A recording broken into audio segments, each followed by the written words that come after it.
Hello, I'm Isaac Hayes III, founder and CEO of Fanbase, and I'm here with a very important message. We are at a turning point in the Black community where we must have equity in the apps we use that scale to billions of dollars. But this time, we own the infrastructure, we own the culture, and we shape the future. And Fanbase is the future. Fanbase combines the free functionality of Instagram, TikTok, and YouTube into an all-in-one platform built for the evolution of social media and monetization. With over 1.4 million users, that's real proof that we are shifting the conversation of tech ownership and equity for creators. So right now, I want you to go to startengine.com/fanbase and invest today. The minimum to invest is $399. That gets you 60 shares of stock in Fanbase at $665 a share. This marks a turning point in Black ownership of social media. If we don't take this opportunity to own social media right now, we will always be customers to our own creations. And that can't go on. So once again, go to startengine.com/fanbase and invest today. We must own the platforms where our voices live, our stories matter, and where our culture drives the world. Thank you. Folks, Black Star Network is here. Oh, no punches! I'm real revolutionary right now. Support this man, Black Media. He makes sure that our stories are told. Thank you for being the voice of Black America, Roland. Stay Black. I love y'all. All momentum we have now, we have to keep this going. The video looks phenomenal. See, there's a difference between Black Star Network and Black-owned media and something like CNN. You can't be Black-owned media and be scared. It's time to be smart. Bring your eyeballs home. You dig?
hold on.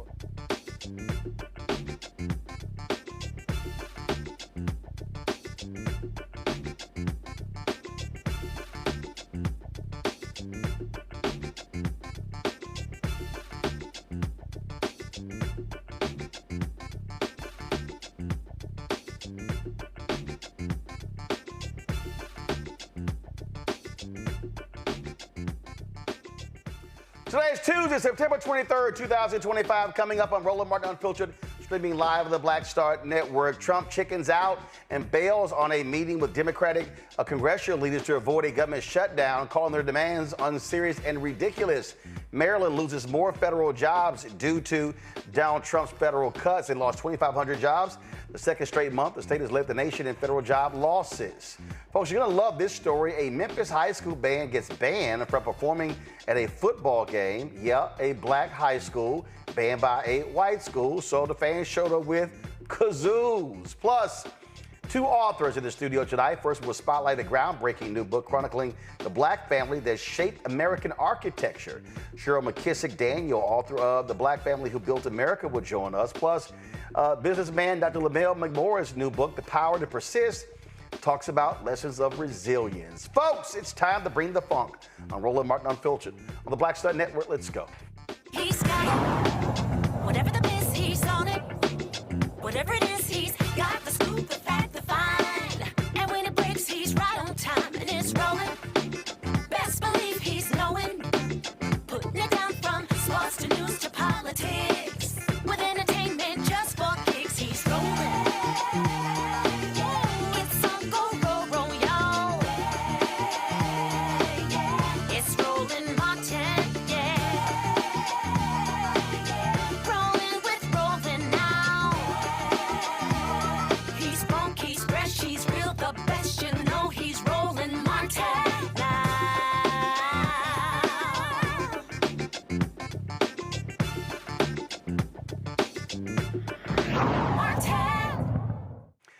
Democrats are blasting the twice impeached criminally convicted felon-in-chief Donald Trump for abruptly canceling this week's White House meeting with Democratic leaders Chuck Schumer and Hakeem Jeffries. The talks were supposed to hammer out a deal to prevent a government shutdown, but Trump dismissed Democrats' push for more health care funding as unserious and ridiculous and not worth the time. Jeffries fired back, calling Trump's statement unhinged and accusing him of shirking his responsibilities at a critical moment.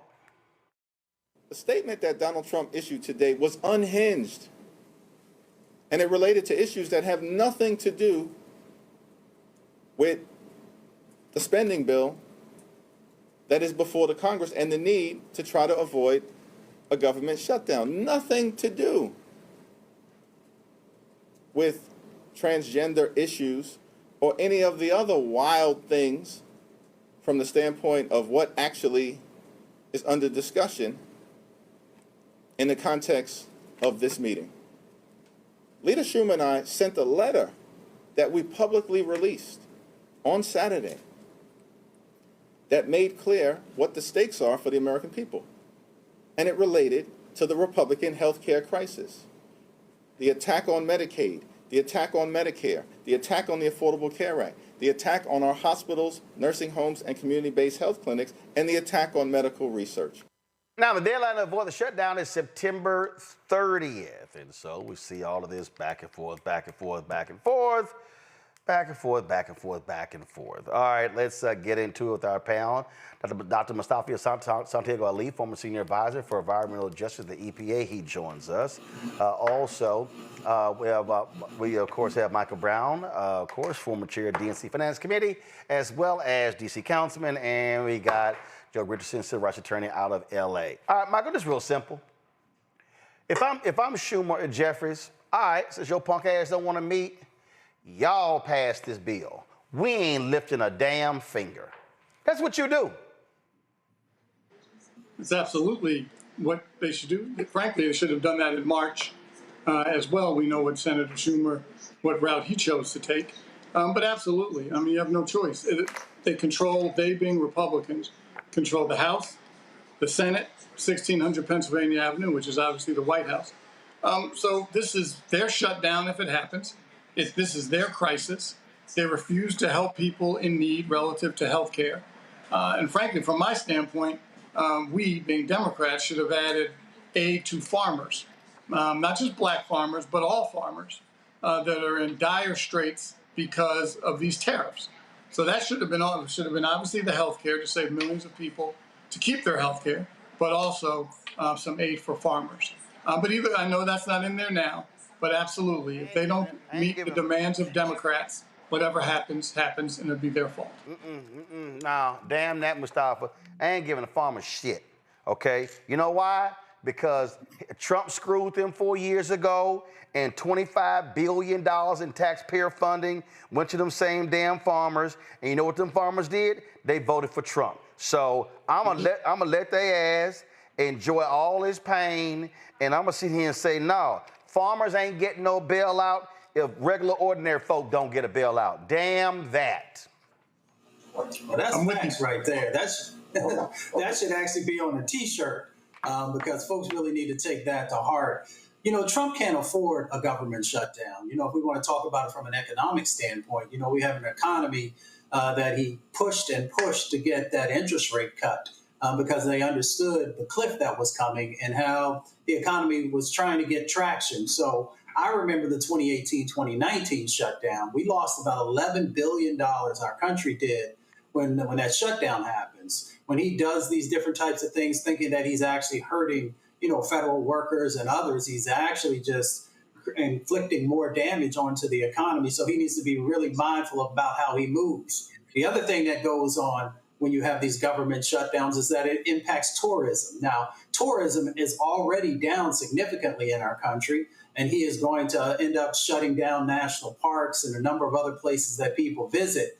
He's also going to impact contractors because when you impact federal workers, you are also impacting what happens in the federal contracting space, both the general contractors and the subcontractors. So what he is really doing is creating an additional tax on the American people. Folks should be speaking out, and they should be making sure that he understands what's going on. So the Democrats actually have a card to play here by allowing them to have to carry this load themselves. So we'll see how it all plays out. Joe, I ain't lifting a finger. My deal is, since y'all want to sit here and screw us and don't do, hey, don't, my name Bennett ain't in it. It's all on y'all. Yeah, and they've got three branches, so let them do it. To the point that's been made, hell, they probably should have did this 6 months ago, tell you the truth. Finally, Democrats stand up, fight for something. Make them do it. If they don't want a deal, then let them make magic and do it themselves.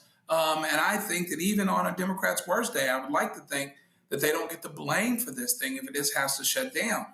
You know, somebody's got to stand up for those that are the least of us. There are some things that have gotten taken in these bills, and so much so, there have been there have been legislation that's been passed, and the things that were allotted under past bills have been pulled, okay? And so basically, really, I think that the Democrats are in the driver's seat in that they can say, listen, you guys have all chambers of Congress. You guys do what you need to do to get this thing passed. If you're not dealing with us at all, then you deal with it. And they be the ones that are seen as taking a stand for those that are the least of us. And then just go from there.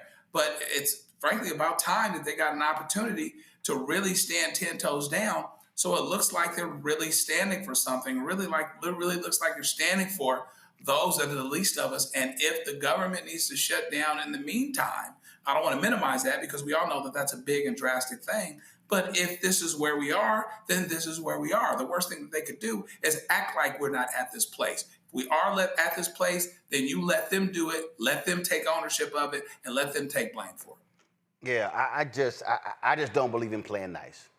I just don't believe in playing nice. And right now, Michael, the problem is these Dems ain't got no guts. They ain't got no gusto. They ain't got no fight. People think that Schumer and Jeffries are weak as hell when they talk about approval ratings, and they're very low among national Dems. These really are the two they talking about.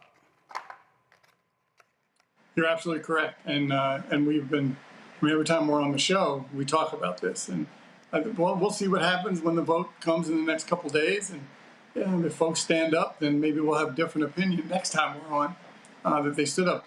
Obviously, the concern that some have raised is that shutdowns are easy to execute, but they're very difficult to climb out of, because they're going to have the same kind of discussion or negotiation to get out of the shutdown. So that's the challenge. Anytime there's a shutdown, I'm pleased this will be a Republican shutdown or the Trump shutdown.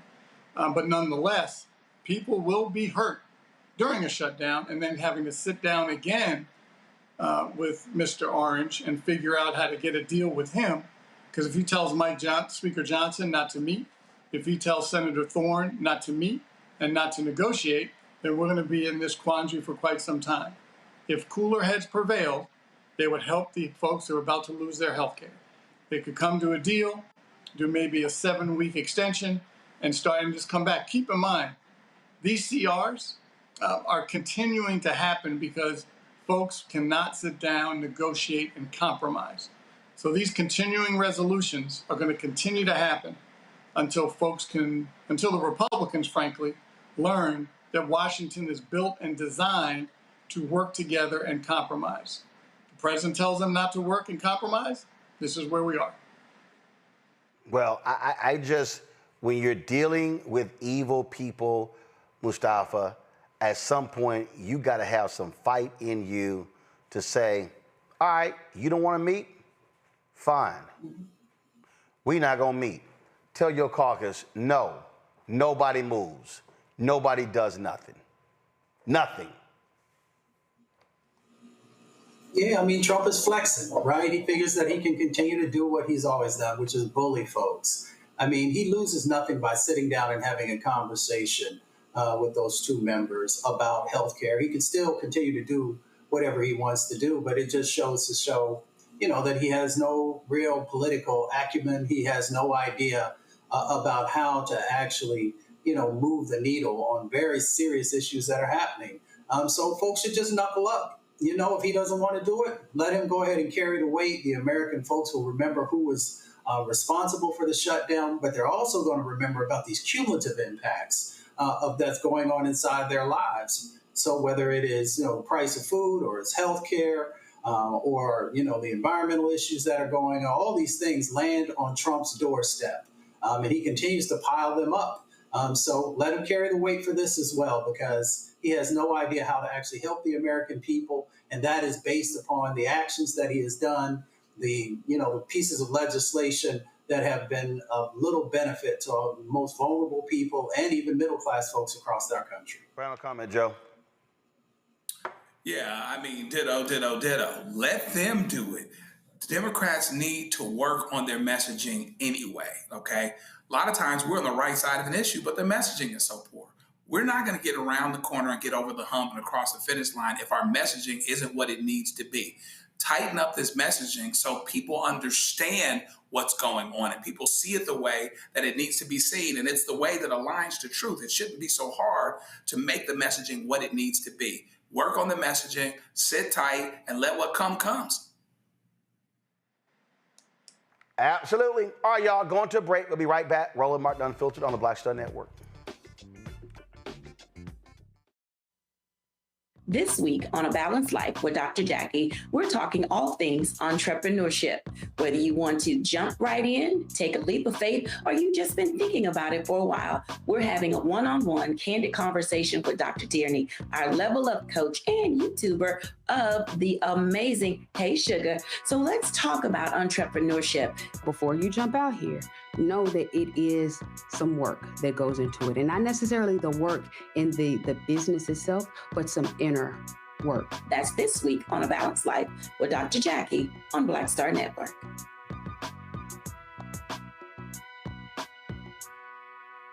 I'm Dr. Greg Carr, and coming up on The Next Black Table, we're speaking with Dr. Lucius T. Outlaw Jr., master teacher and philosopher. He takes us on his journey to discover and celebrate Black philosophy. From my undergraduate years at Fisk all the way through my PhD, I was never in a philosophy class where I had a professor who was a person of African descent, nor assigned a text written by a person of African descent, ever. how he pushed back at those who said there was no such thing and got us all thinking about what it means to be Black. That's on the next Black Table, exclusively on the Black Star Network. I'm Russell L. Honoré, Lieutenant General, United States Army retired, and you're watching Roland Martin Unfiltered.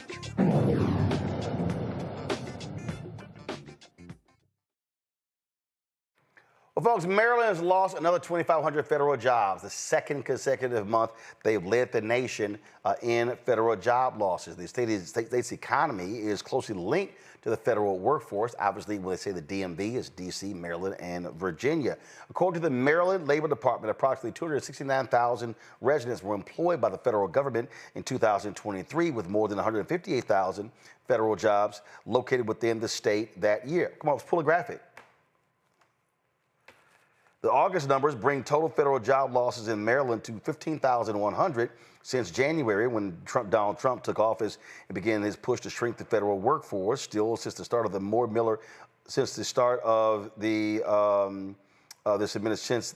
administration of Governor Wes Moore, Maryland has added 96,000 jobs overall, a rate of growth faster than the nation as a whole. According to Maryland.gov, the 5 sectors with the largest estimated job losses in August were administrative and support and waste management and remediation services, other services, government, health care, social assistance, manufacturing. Listen, we saw Mustafa, we saw Governor Wes Moore. I mean, he saw this coming and what they were doing, being very aggressive in finding opportunities for those folks in the state of Maryland. But listen, Trump doesn't give a damn. It's all about whatever he's doing. So he doesn't care what happened in Maryland with a Democratic governor. Hell, he don't care about Virginia with a Republican governor. Well, yeah, I mean, all of his actions actually lead to that. I mean, you know, it's an interesting dynamic. You know, I take a look at what's going on across the country. So there are federal workers in lots of different spaces and places. But it seems like wherever we have the largest Black populations, there's intentionality also in, you know, creating chaos and limiting, you know, economic opportunities. When you look at Maryland, we have some of the wealthiest Black counties in our nation. So they also understand. I'm not saying that that's the only driver, but they also understand that there's an opportunity here to continue to shrink the wealth and power inside of the Black community. So one, we should call that forward. The other part of it is, once again, they're actually shooting themselves in the foot, you know, because of the wealth that exists inside places like Maryland and D.C. and Northern Virginia and a couple of other locations. You know, they play a significant role also in the GDP of our country. So, you know, when you have these policies that often are not well thought out, or they don't take into consideration the damage that you're not only going to do to the Black community, but how that's going to also reverberate across our country, then, you know, it's not only short-sighted, but it is par for the course for this administration to continue to make these types of mistakes. You might as well get ready for it, Joe. We're going to see more job losses. This economy has been tanking under Donald Trump, and he thinks that the Fed lowering interest rates is going to be the answer. Nah, that ain't going to be it, because this idiot and his tariffs are destroying everything. And on top of that, what they're doing to the federal workforce, it's crazy. Yeah, and as we know, the federal workforce has been the basis of the achieved middle class for many Black people, including my own family. My mom worked for the federal government for 40 years, Department of Veterans Affairs. I have cousins actually in Maryland right now that work for the government as well. And so between that, listen, you know, a lowered interest rate is not going to help me buy a house or get a car if I don't have a job. Additionally, even companies that would invest in the economy, they're not going to invest in the economy with these tariffs taking things all over the place. They'd rather save that money because they don't need to make a huge investment of time, place, resource, and then have Trump flip because he's mad at somebody. And so between those two problems, the economy potentially contracts. And then as the economy contracts, now, even if you get a good president a few years from now, even if you get someone else with a different volition and a different will, the money will have dried up and disappeared, or that will certainly be the argument. So yeah, that's not going to get any easier. And in addition to everything else, Maryland also has a bright incredible governor who could be president. He doesn't want to work with him. He doesn't want to work with Westmore. He doesn't want to work with anybody who has the potential to upstage him either. So you've got all of these things coming through where he's not particularly concerned about the plight of folks, Maryland's, the Virginias, places like that are DC adjacent, have a lot of government jobs. And so this is going to be a devastating impact, and it's going to be hard to reverse it. And I think it'll get worse before it gets better. Michael? I mean, Governor Moore, certainly no secret that there are many people that think he would be a great candidate for the Democratic nomination.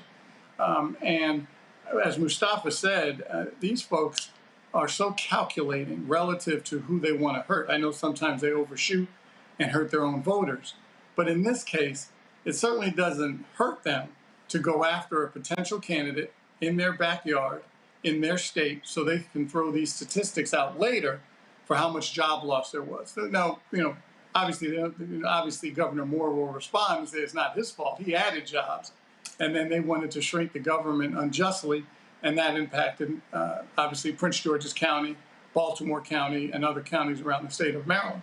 But nonetheless, these folks are cruel, don't care. All they care about is culture, white supremacy, and making sure they hurt black folks. So it's politics and culture is really all they care about. They don't care about policy. If they cared about policy, they would work with experts, work with the Congress, and try to figure out the best way to move forward. That's not how they're operating. So I wouldn't put it past them, if this wasn't by design, to go after the particular state of Maryland, which is obviously some of the counties are bedroom counties to the District of Columbia, as well as Northern Virginia, which is also mostly Democratic. I know we say Virginia and people think red. Obviously, we know Virginia is not a red state, it's more of a purple state. But nonetheless, that surrounding county in Arlington and Alexandria and Loudoun, you have a lot of diverse counties in Virginia. So nonetheless, they may put it by design. Absolutely. All right, quick break, we come back. Y'all, I saw this thing on Instagram that just tripped me out. And if y'all want a good laugh out of all these farmers, remember Donald Trump said, oh yeah, our people, the blacks, they're gonna take these jobs. I tried to tell y'all what was gonna happen, but wait till we show y'all what these folks actually said. It's gonna trip y'all out. Folks, don't forget to support the work that we do right here on Roland Martin Unfiltered. If you want to join our Bring the Funds fan club, the goal is to get 20,000 of our fans contributing on average $50 each a year. That's $4.19 a month, 13 cents a day. Support us. If you want to use Cash App, use the Stripe QR code. You see it right here in the bottom left-hand corner. You can also use that for credit card applications. That's for Cash App. PayPal is R Martin Unfiltered, Venmo RM Unfiltered, Zelle Roland at RolandSMartin.com, Roland at RolandMartinUnfiltered.com. And if you want to send a check or money order, make it payable to Roland Martin Unfiltered, P.O. Box 57196, Washington, D.C., 2003 7-0196. Back in a moment. In my book, The Power to Persist, I share 8 simple yet powerful habits, a blueprint for transforming obstacles into opportunities and pressure into purpose. Just as they fueled my rise from the south side of Chicago to a national stage. And on the Power to Persist podcast, I bring that blueprint to life.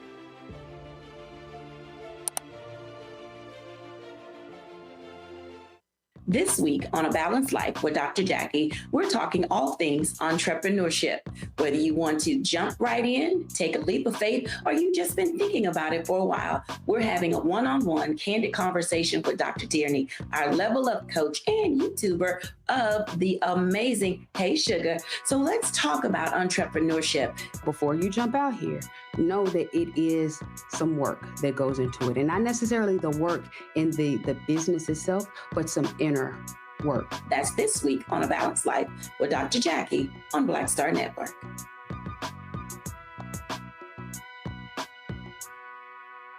Hi, everybody. I'm Kim Coles. Hey, I'm Donnie Simpson. Yo, it's your man Dion Cole from Blackish, and you watch Roland Martin Unfiltered.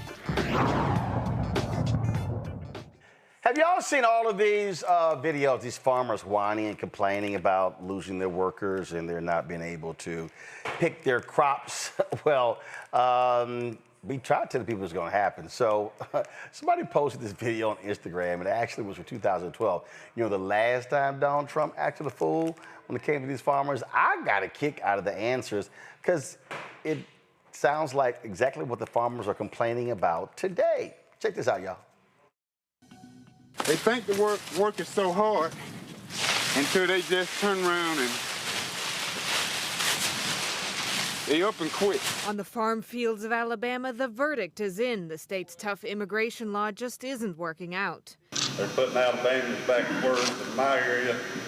Experience that I've had, they ain't too good at what they do. Keith Smith says most immigration workers left after the law took effect. So this potato farmer hired Americans. Problem is, he says, most show up late, work slower, and are ready to head home after lunch. Some even quit after just one day out in the field. There's a Hispanic man that works for us, and I say, you know, he's 52, and he'll make anywhere from $70 to $100 a day. I said, if you can keep up with him and do a good job, you can make that.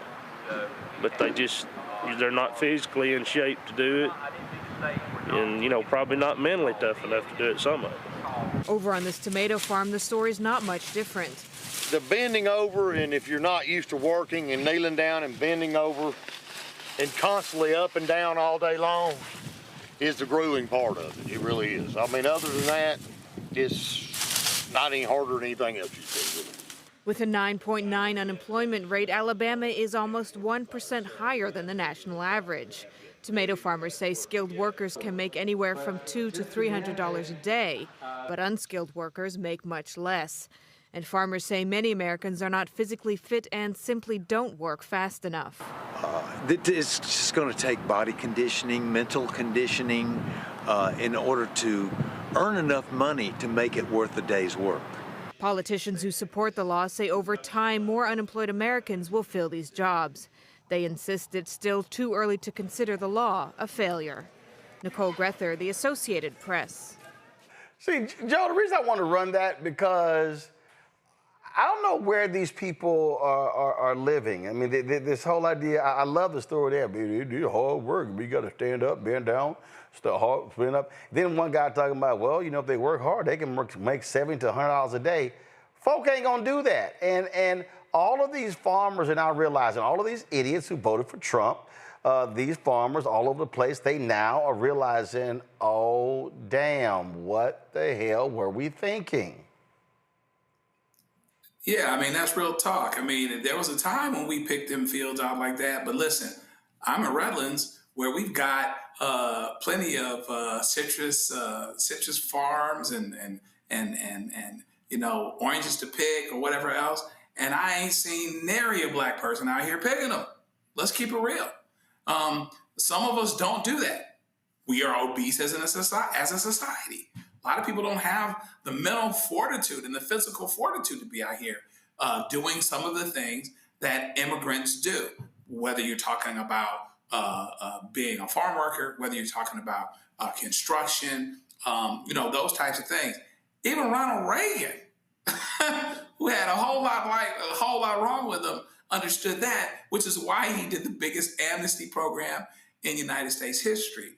The problem is going to be, and it's starting to be, that Donald Trump is choking the people that support him that are on these farms because they can't get the workers. Folks aren't going to show up. It's not going to happen. So it's interesting. You know, we've been here before. We've seen people pass these hardcore laws. Oh, we just want, you know, non-immigrants. No, it's too late. You've already built the country on immigrants. If you really want to be honest, then you have to tear down the whole country and start all over. You know, you want to start in the middle of the story. Immigrants built this country. Black folk built this country. Black folk built the White House. Fill in the blank. You can go on and on and on. Now you want to start in the middle of the story and do something else. Okay, great. Get somebody to work these fields or literally have your fruit and have your product die on the vine. That's where we are. It's pretty poignant. It's pretty symbolic of what's going on. Some things are dying on the vine here, both literally and figuratively. I mean, it is stunning to me. In a moment, we're going to play something, Michael. It's actually it's coming out of of England, because now you see all these white folks now complaining about Muslim immigrants. And we're seeing it left and right. And I'm just sitting here trying to tell these folk, what's wrong with y'all? Like, y'all act like white folks are growing on trees. They're not. Their population is not increasing. So where do you think you're going to get folks in the future? It's laughable to watch these people who have no understanding of really what's happening in the world. You're right, and I think, Mustafa, you and I spoke about this a couple of weeks ago when we were on previously, is that it'll be interesting to see months from now how much they love their president so much that self-preservation is secondary. If they lose their farm, oh, I don't care, I just need to give him a chance. Don't worry, he's gonna make it right. We'll see how far that goes, when clearly, if you're talking about the state of Alabama, and if those statistics are correct, assuming they are, they're almost at double-digit unemployment. And that means these folks who own these farms are going to be in deep, deep trouble. And it's going to cost us more at the grocery store, because obviously we'll have to find these vegetables and fruits and potatoes and tomatoes from other places, which means we may even have to import some of these products that we grow ourselves. So he and his folks and the Stephen Millers of the world are so, as you know, because you've heard me say it several times, their number one priority is white supremacy. The number one priority is making sure that people of color do not continue to have their foothold in this country. And so if you can obviously get some folks out of the country by deporting them, either legally or illegally, that takes a certain portion away.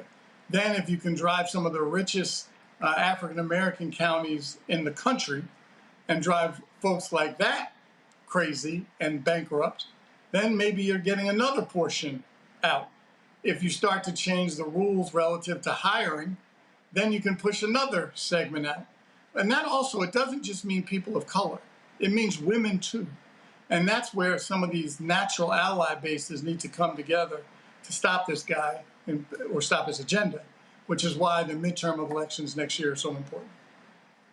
Yeah, I mean, the thing here, Mustafa, and we're seeing this, and I'm linking this because we need to understand what's going on. We talk about white nationalism, white supremacy, all these things are all together. And in a moment, I'm going to show you what happened in England. And then you've got Congressman Chip Roy, who's acting a fool, losing his mind, complaining about the immigrants of Muslims in England. And so all these things are connected. What is happening is white people worldwide are like, oh my God, we are really and truly becoming the minority. When you had a lot of the speakers at Charlie Kirk Memorial talking about, Western civilization and how this is being brought back. What they're really saying is whiteness is coming back. Okay, well, if that's what they want to believe, but that's not what the statistics tell us, we should be very clear about this moment. Not only the racism that you see inside of America, which of course has been here since the beginning, but they're also making sure that they are stoking fears across Europe. So this is a very intentional set of actions. People know what they are doing. It is well funded, and they have an ultimate goal. But unfortunately, that ultimate goal will actually mean their own destruction. And what I mean by that, when you look at it from an economic lens, right? So we started off this story talking about, how farmers are now being hurt. Well, I mean, hate and racism has a cost, right? So they often think about the cost for folks of color, but it also has a cost to these individuals who are supporting it through their vote.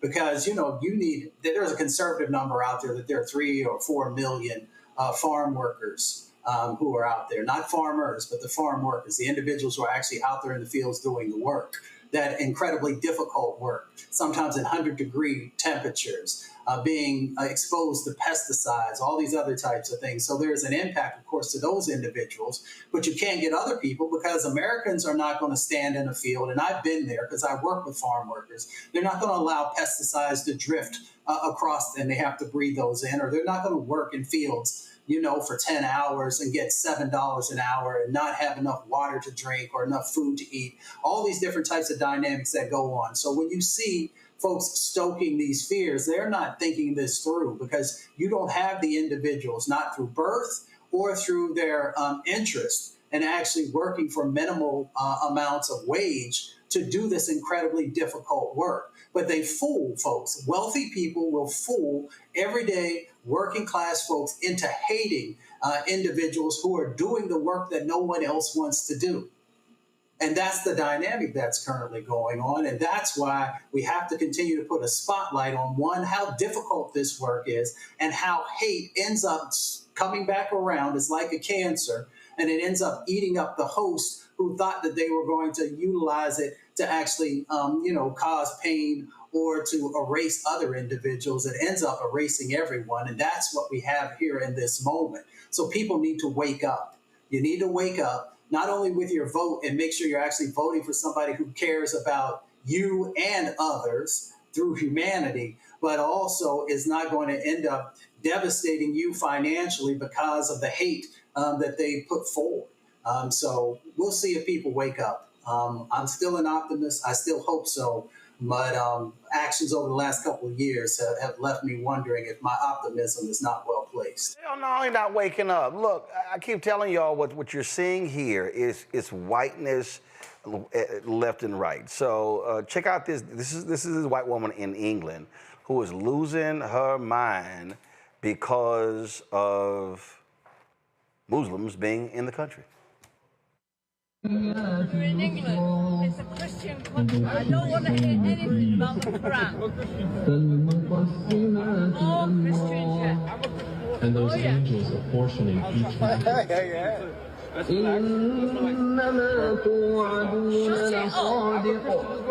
Indeed, what you are promised is true.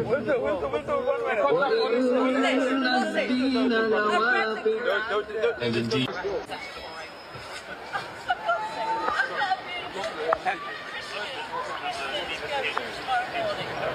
Take her away. Take her away.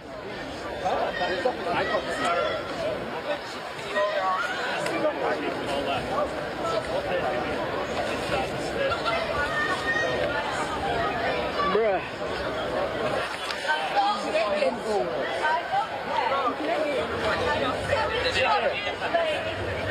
لا حول ولا قوة إلا بالله. I'm so sorry, Roland. I'm sorry. About that. We do.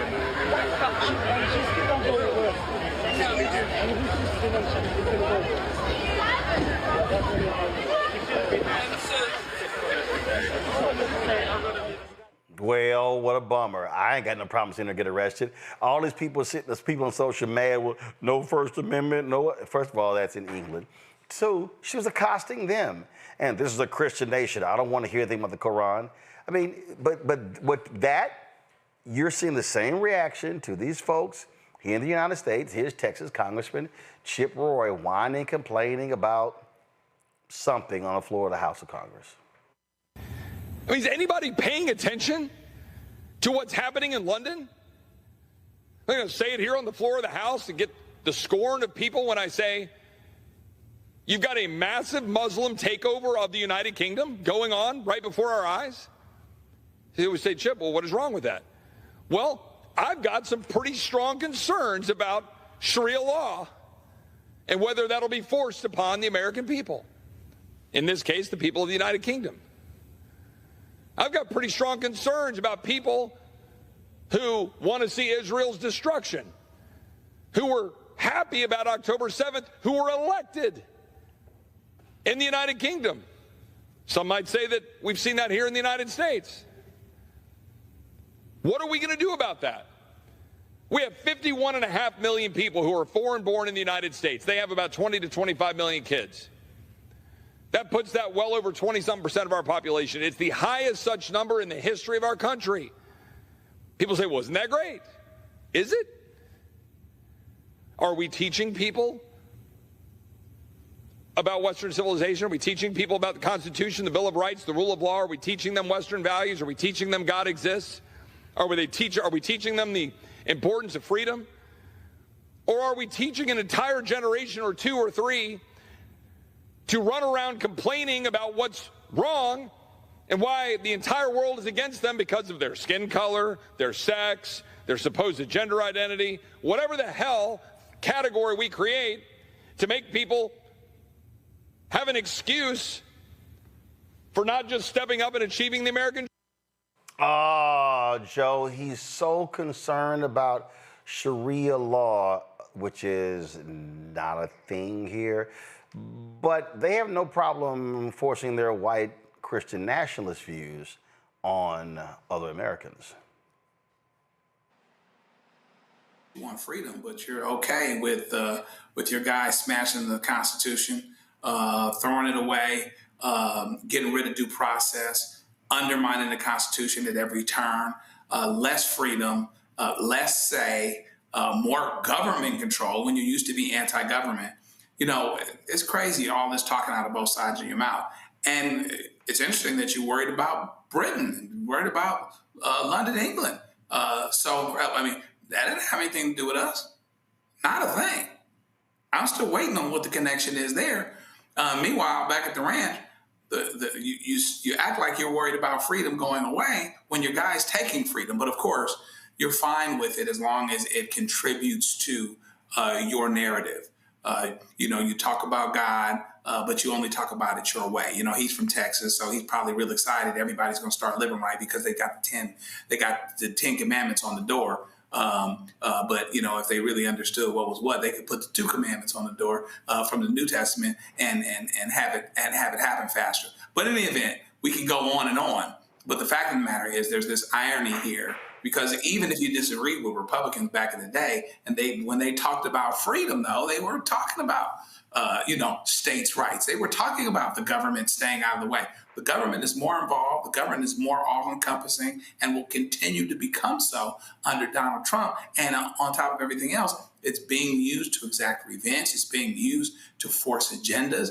And it is a steamroll that is okay with undermining the Constitution, throwing as much stuff as possible up against the wall, and even 20 to 30% of it lands and not the rest, the impact will still be devastating because it's so much easier to take a hammer to something and to destroy it than it is to build it back up. It's just hypocrisy all the way around. Yeah, it's just to watch this, and I'm telling you, I've been saying this repeatedly, Mustafa, people need to be prepared for this. This was the basis of my book, White Fear, how the browning of America is making white folks lose their minds. This is a part of this. These people are going to grow more fanatical. As the numbers increase, as their numbers decrease, it's going to get worse. I mean, unfortunately, that's probably true. If folks were better humans, if they loved each other, you wouldn't have to worry about it, right? If you hadn't done oppression, because I think there's some fear out there about the oppression that has been a part of this country's history.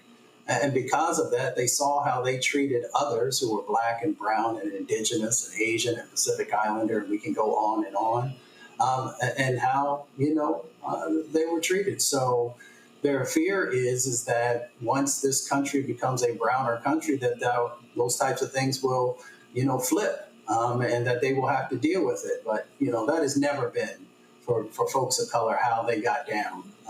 And they should be more focused on all these other external stressors that are going on. When you have China and other countries that, they sit back and they watch these types of actions and they say, yeah, go ahead and continue. Go ahead and continue to deconstruct. Go ahead and continue to fall apart and not do what's necessary to strengthen your country. That's what they should be focused on, saying, how do we make our folks who live in this country as strong as possible? How do we make sure that they are well educated? How do we make sure that they have the things that they need? But that's not a part of the equation because they don't look at it through an abundance lens. They look at it through a lens of there's only so much and we need to hoard it, which is a failing proposition to begin with. But it is what it is. Their fear is driving many of these sets of actions. They're trying to inflict that fear and they're trying to actually make that fear become just a part of the narrative everywhere so they can get more people to believe into it. But we've seen, whether it's in Germany with Nazism or a number of other locations where you had these authoritarian types of regimes, that's how they thrived. That's how they got traction, and then that's how they became the individuals that we now look at through history and say, how did that happen? It is unbelievable to me to watch these folks and to watch what they're doing, Michael. And check this out. So Ryan Walters, he is the superintendent of schools in Oklahoma. He just put out this video, and this ties directly into the white Christian nationalism we have been talking about. Check. I'm excited to announce today that every Oklahoma high school will have a Turning Point USA chapter. We have seen the outpouring from parents, teachers, and students that want to be engaged in the meaningful work going on at Turning Point. They want their young people to be engaged in a process that understands free speech, open engagement, dialogue about American greatness, a dialogue around American values. We're so excited to partner with Turning Point USA with this initiative. For far too long, we have seen radical leftists with the teachers union dominate classrooms and push woke indoctrination on our kids. They fight parents' rights, they push parents out of the classroom, and they lie to our kids about American history. What we're going to continue to do is make sure that our kids understand American greatness, engage in civic dialogue, and have that open discussion. We will continue to do all that we can to make sure Oklahoma students have the best education possible. So, Michael, they're going to mandate a Turning Point USA chapter every high school. That includes those black high schools. You have a legislator in Oklahoma who also put forth a bill to require every state university in Oklahoma erect a Charlie Kirk Memorial Plaza.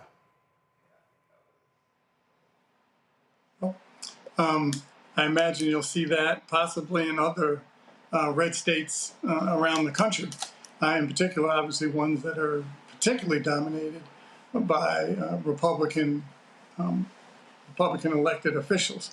I certainly think that's possible. We might as well get used to seeing that come around.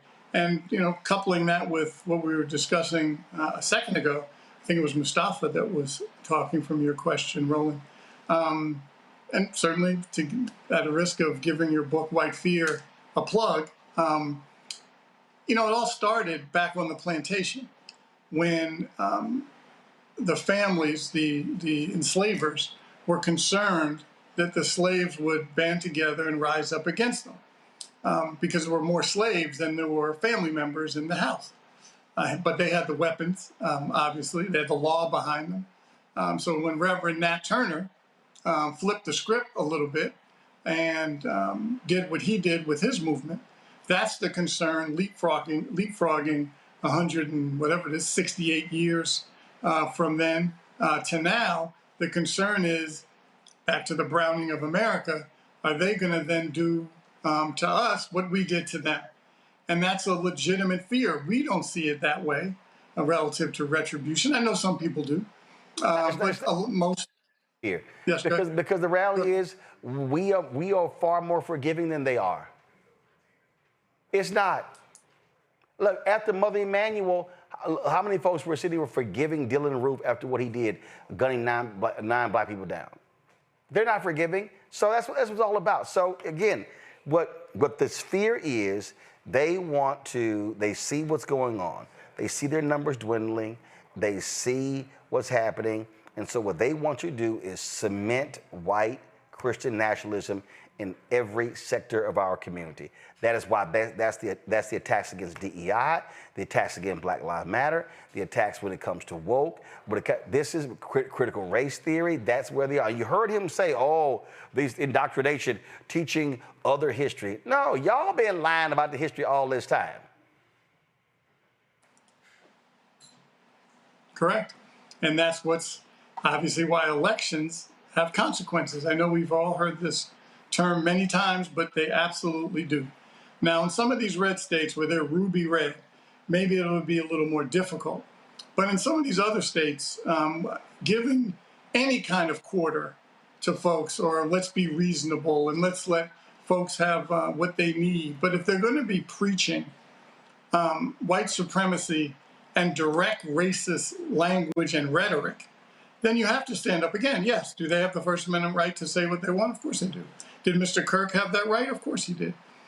Just as people have the right to disagree or bring up videos of things that Mr. Kirk said that were absolutely flat out racist. Now, you know, folks can debate it and get mad at folks and bring those kind of things up, but it's true. And so what do you do with that? Yes. Did he have a right to say it? Absolutely he did. Do people have the right to challenge him? Absolutely they do. Did he deserve to get murdered? No, he did not. So all those things can be true, but that's also where others have to step up and say, no, you're not going to take books about Black history off of our shelves. No, we're not going to take books off our shelves. It may offend you.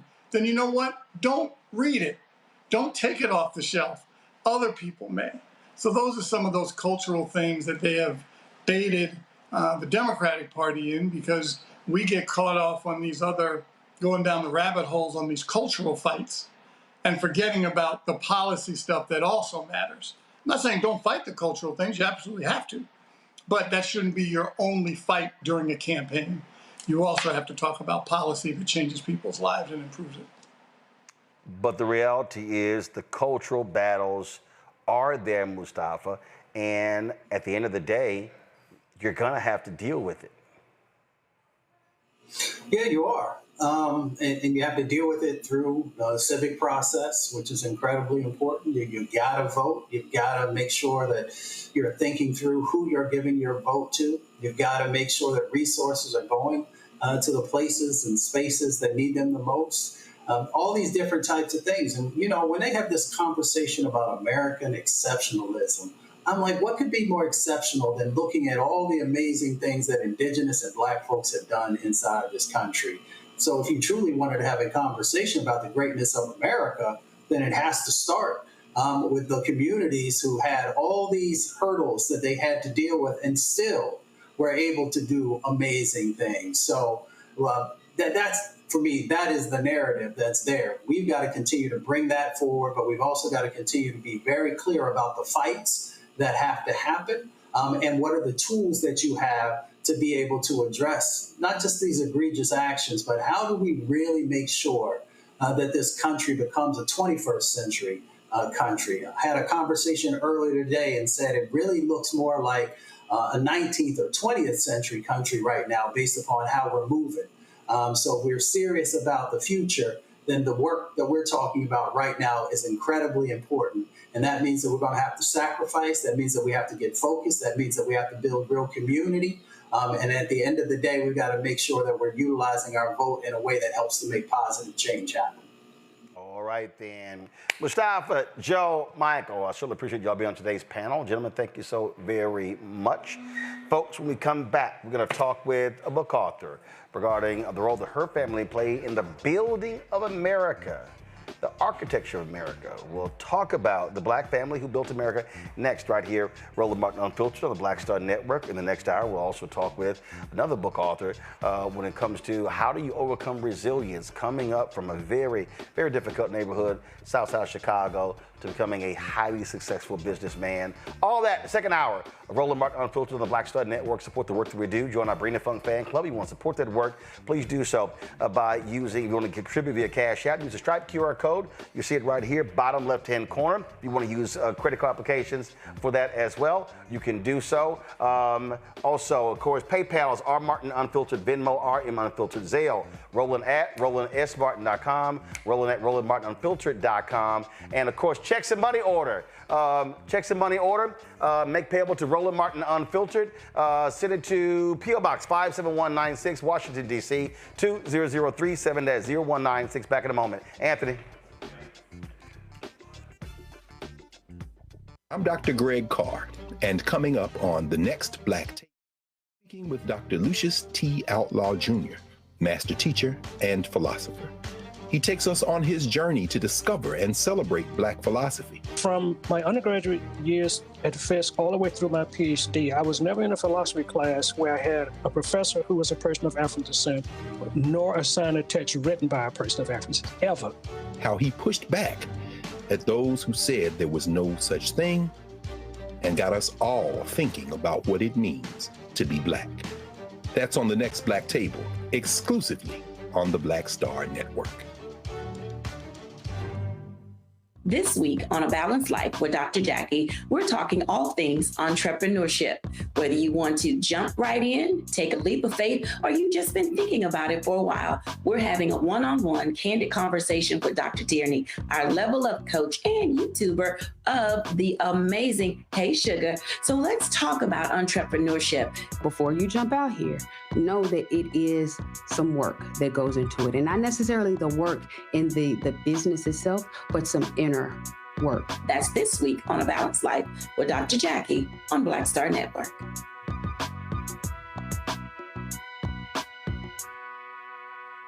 This week on The Other Side of Change. Hurricane Katrina, 20 years later. Cannot believe that it's been more than 20 years since we saw Black people and Black communities across New Orleans and the South being failed by our government.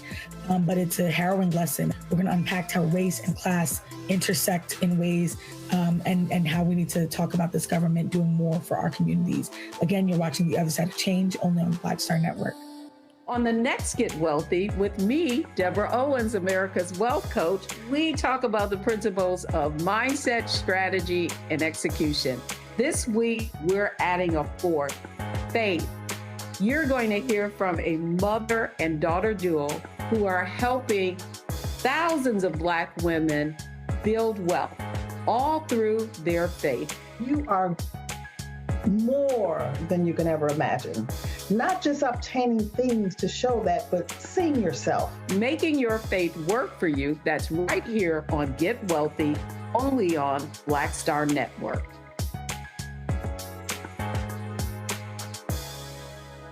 Hatred on the streets, a horrific scene, a white nationalist rally that descended into deadly violence. White people are losing their damn minds. As an angry pro-Trump mob storms the U.S. Capitol, we've seen shutdown. We're about to see the rise of what I call white minority resistance. We have seen white folks in this country who simply cannot tolerate Black folks voting. I think what we're seeing is the inevitable result of violent denial. This is part of American history. Every time that people of color have made progress, whether real or symbolic, there has been what Carol Anderson at Emory University calls white rage as a backlash. This is the rise of the Proud Boys and the Boogaloo Boys. America, there's going to be more of this. Here's all the Proud Boys, guys. This country is getting increasingly racist in its behaviors and its attitudes because of the fear of white people. The fear that they're taking our jobs, they're taking our resources, they're taking our women. This is white fear.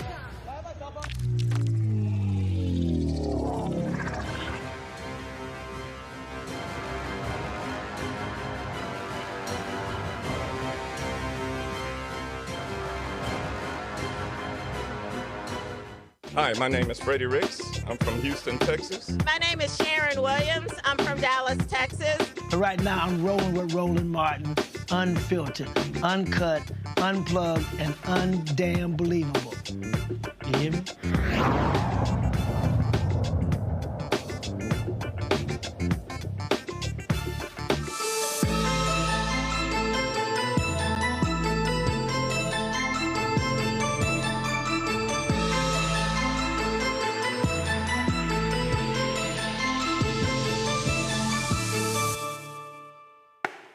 Folks, we talk a lot of books on the show. We talk all the time about, of course, the history of this country, who built this country, how we even got here. And all too often, stories are not being told properly. We talk all the time about his story compared to actual history. And so my next guest is the author of a book that really is important, that tells a story that many people are not aware of. It is called The Black Family Who Built America, The McKissacks, 2 Centuries of Daring Pioneers. The book is by Cheryl McKissack Daniel along with Nick Childs. Glad to have you in the studio. How you doing? I'm great. How are you? Oh, good. So first and foremost, so when we say the black people who built America, how so? Because there's a difference between, as that History Channel series, The Men Who Built America, and it's about, the Carnegies and Vanderbilt and Rockefeller and those folks as well. But y'all are talking about literally building America. Yes. Well, the story is about the McKissack family, but it also represents black people in general who took hand in building this nation for many, many years. People walk into structures every single day, whether it's, the stadium, the African American Museum, whatever, and they never say, well, who built this? Well, a lot of times, it could be a black person, kind of like the hidden figures of construction. And so our book talks about our family who's been building in this country for 230 years. But there were also other black people who were building. Well, when we talk about building, Royal Rogers, she is the wife of Jonathan Rogers. He was our founding CEO at TV1, and she did a documentary on Paul Williams. And of course, many of these Hollywood homes and also other buildings as well. And it took a very long time for that documentary to actually be told. And that's the thing. And so you have stories like this that are not well known. You see these other stories, you see stories in movies and things along those lines, and there are other white architects that people can just roll off the tongue, and because those stories are often told, they're talked about, and they're considered to be these great pioneers, but in nearly all the cases, they ain't black. Well, some of them are, and now those stories are coming out. And that's why this story about our family is so important now. You say it goes back 230 years. Yes. Where did it start? So it goes back to the first descendant of our family, Moses McKissack I, who came here as a slave and was taught the trade of making bricks. His son, Moses McKissack II, was a brickmaker and a master carpenter. And he incorporated us right after emancipation with the McKissack Contracting Company in Pulaski, Tennessee, which, of course, that's where the Ku Klux Klan started, which is kind of a backdrop of what he was dealing with when he incorporated our company back in the 1800s. Moses McKissack II, his son, was the first black licensed architect in America with his brother Calvin McKissack, with license 117 and 118 in the state of Tennessee. And they moved our business to Nashville, Tennessee. And then my father took over as the fourth generation of McKissack. And then my mother stepped in when my father became ill. And then I took the company over from her. And so I am fifth generation in this business. And what you laid out there as you were talking, I thought about so many black-owned businesses that did not go from first to fifth, where many of them end after one generation. Yeah. And if they did survive one generation, they definitely didn't survive a second generation. And so what was it that allowed this to continue? You make a great point there, because there are some statistics that aren't in our favor, so we've overcome a whole statistics. lot. I mean, 40% of businesses make it to the second generation, 18% to the third, and 3% to the fourth, and here we sit as the fifth generation. And Nick and I, in this book, we make a case as to how the McKissacks were able to persevere through all that was happening. I mean, they went through slavery, Jim Crow, racist Deep South. And so some of the history that surprised me in here, in our book, was around how slaves were treated different in each state. And the McKissacks were in North Carolina, where the slaves, there were fewer slaves on slave masters probably had less slaves than, 500, 300 slaves, and a white family of 5. Moses McKissack was in a situation where there were 10 to 12 slaves. And so they were more like extended help, extended family, and they were treated differently. And So then, was it necessarily like others where they had hundreds where it was a business? That was the agriculture business. exactly. Okay. They were artisans, so they were builders, and the slave master was a builder. So they were helping hands to build whatever the master wanted to build. So they were taught how to build back then. And so what they brought to the table, the value they brought to the table was important at that time. I mean, people were beginning to build new homes. They were leaving the log cabin type homes and going to more of the stone structures. And so, and the country economically was beginning to do better. And so you had wealthier people who wanted to build stately homes, which the McKissacks built. In Spring Hill, Tennessee, you can see the McKissack home, the Cheers home, the Maxwell House home, which is the Maxwell House coffee. And you can go a strip of a street of these beautiful homes that they were building at that time. So their craft was something that was needed. But the continuation, I think, is important because what often happens is that next generation has other pursuits. True. I don't want to do that. I mean, there's so many kids who want to run away from the family business. Yes. And so what was it? Was it literally, no, this is what you're going to do? And because, I mean, other families have done that. Well, no, you are going to study this. You are going to work this. You are going to continue this. Or was it a matter of just as each generation, that was just what the decision was? Yeah, I think there are several factors in that, and one is what are the other options, right? So Moses McKissack the first, passing the trade down to Moses McKissack the second, which he was able to expand upon. So with each generation, there was more education. They enhanced their trade. So then Moses McKissack the third, he became an architect. By the time I came along, my father was, you can go to the school you want to, but I'm only paying for Howard University, and you're going to get an engineering degree. Okay, so he established the school and the major. Established it all because, well, look, we only had 3 stations. We didn't have the internet. We didn't have a lot of choices. I remember at the time I was at a... Now, is that what you wanted to do? Not necessarily, because we were... What did you actually want to do? We were at a private white school, and everybody was going to Ivy League schools. Even our black friends were going to Harvard, Brown. That's what we wanted to do. We wanted to go to Columbia. We wanted to do those things, but So you wanted to go to the Ivy League, but what did you want to study? We probably still wanted to, at least I wanted to study architecture or engineering or business. Got it. Because I grew up working in the business. Right. I mean, at early ages, I was in the office on Saturdays, walking construction sites. We were trained that way at an early age. But I didn't necessarily want to go to Howard. But once I got to Howard, it was the best thing that ever happened to me. And, I'm But then again, you couldn't, if you went somewhere else, you had to pay for it. I'd have to pay for it. He wasn't playing about that. Tom Jones did the same thing. Tom Jones told us, he's like, y'all can go anywhere, but it has to be an HBCU or I ain't paying for it. Exactly. And so now today, my 2 children, one went to George Washington and the other one went to Pratt.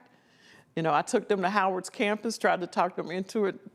It wasn't happening. But you didn't make it no demand. I know. See, that's where you messed up. See, your dad figured it out.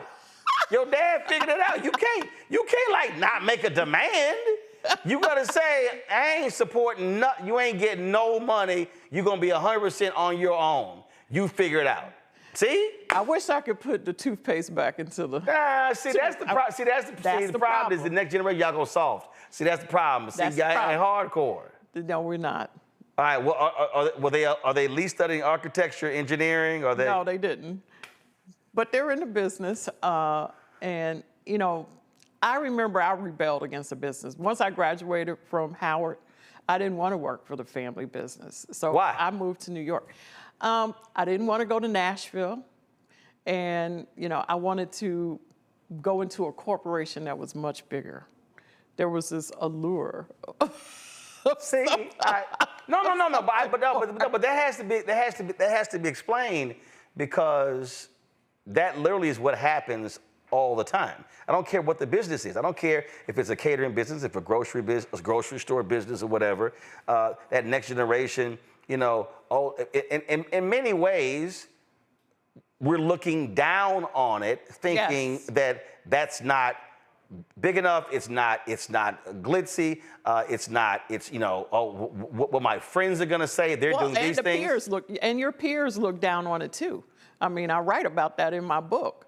That my friends were going to work for on Wall Street, and here I am, got a consideration to go back to Nashville to work in a family business. But see, but the thing though, but with that, but at what point did it hit you that, okay, sure, they're going these places, but we are owners? Well, you begin to see that there's a glass ceiling, that everybody in leadership does not look like you. And, at some point, they're going to get rid of you because you're not tall enough, you're not white enough, you're not this, you're not that. And so you begin to realize that if you own your own, you really have control over your destiny. And to me, that's what hit me. Now, it's not like y'all were a small business. I mean, it's not like y'all were a mom and pop business. No, we weren't a grocery store. We were architects and we were builders, and we had established ourselves 4 generations. But my mother stepped in. She called my boss. She told my boss I was quitting that day, and then she called me and told me I quit. So again, there was a little bit of force there. Now, which job was that? When I was working for Turner Construction, which is probably the largest contractor. So wait a minute, America. hold up. So you ain't gonna want to go work in the family business, but then you go work for a construction business, which is really closely tied to the family business, and then what? You were frustrated by what was happening there? Well, I could see what was happening there, but I liked it there because it was learning ground for me. I was learning much more. I was working on huge projects in Manhattan. Right. And that right there, taught me a lot. But then my mother decided she needed my help. And, the time was up. So wait a minute. It was time for me to go back to Nashville. Mama called the boss? Yes. Did you know Mama was calling the boss? No. I did not know. And then she called me and said, so wait. Your mama calls the boss, says, hey, she leaving. That's right. Then she calls you, say, hey, by the way, I told your boss you leaving, so you ain't got no choice but to come. That's it. And then I said, oh my God, Mom, I'm scared of him. And she said, oh, he's a nice man. We had a great conversation. No, you should have been scared of her for calling your boss and you didn't know, saying she leaving a job that you had no plans on leaving. No plans. And that next week, I start commuting to Nashville. But do you believe that whether it was the Ivy League schools or the glitzy jobs, do you believe some of that was white validation? And I'm asking for a reason because I've talked to, I've interviewed so many different people and I've seen so many different stories.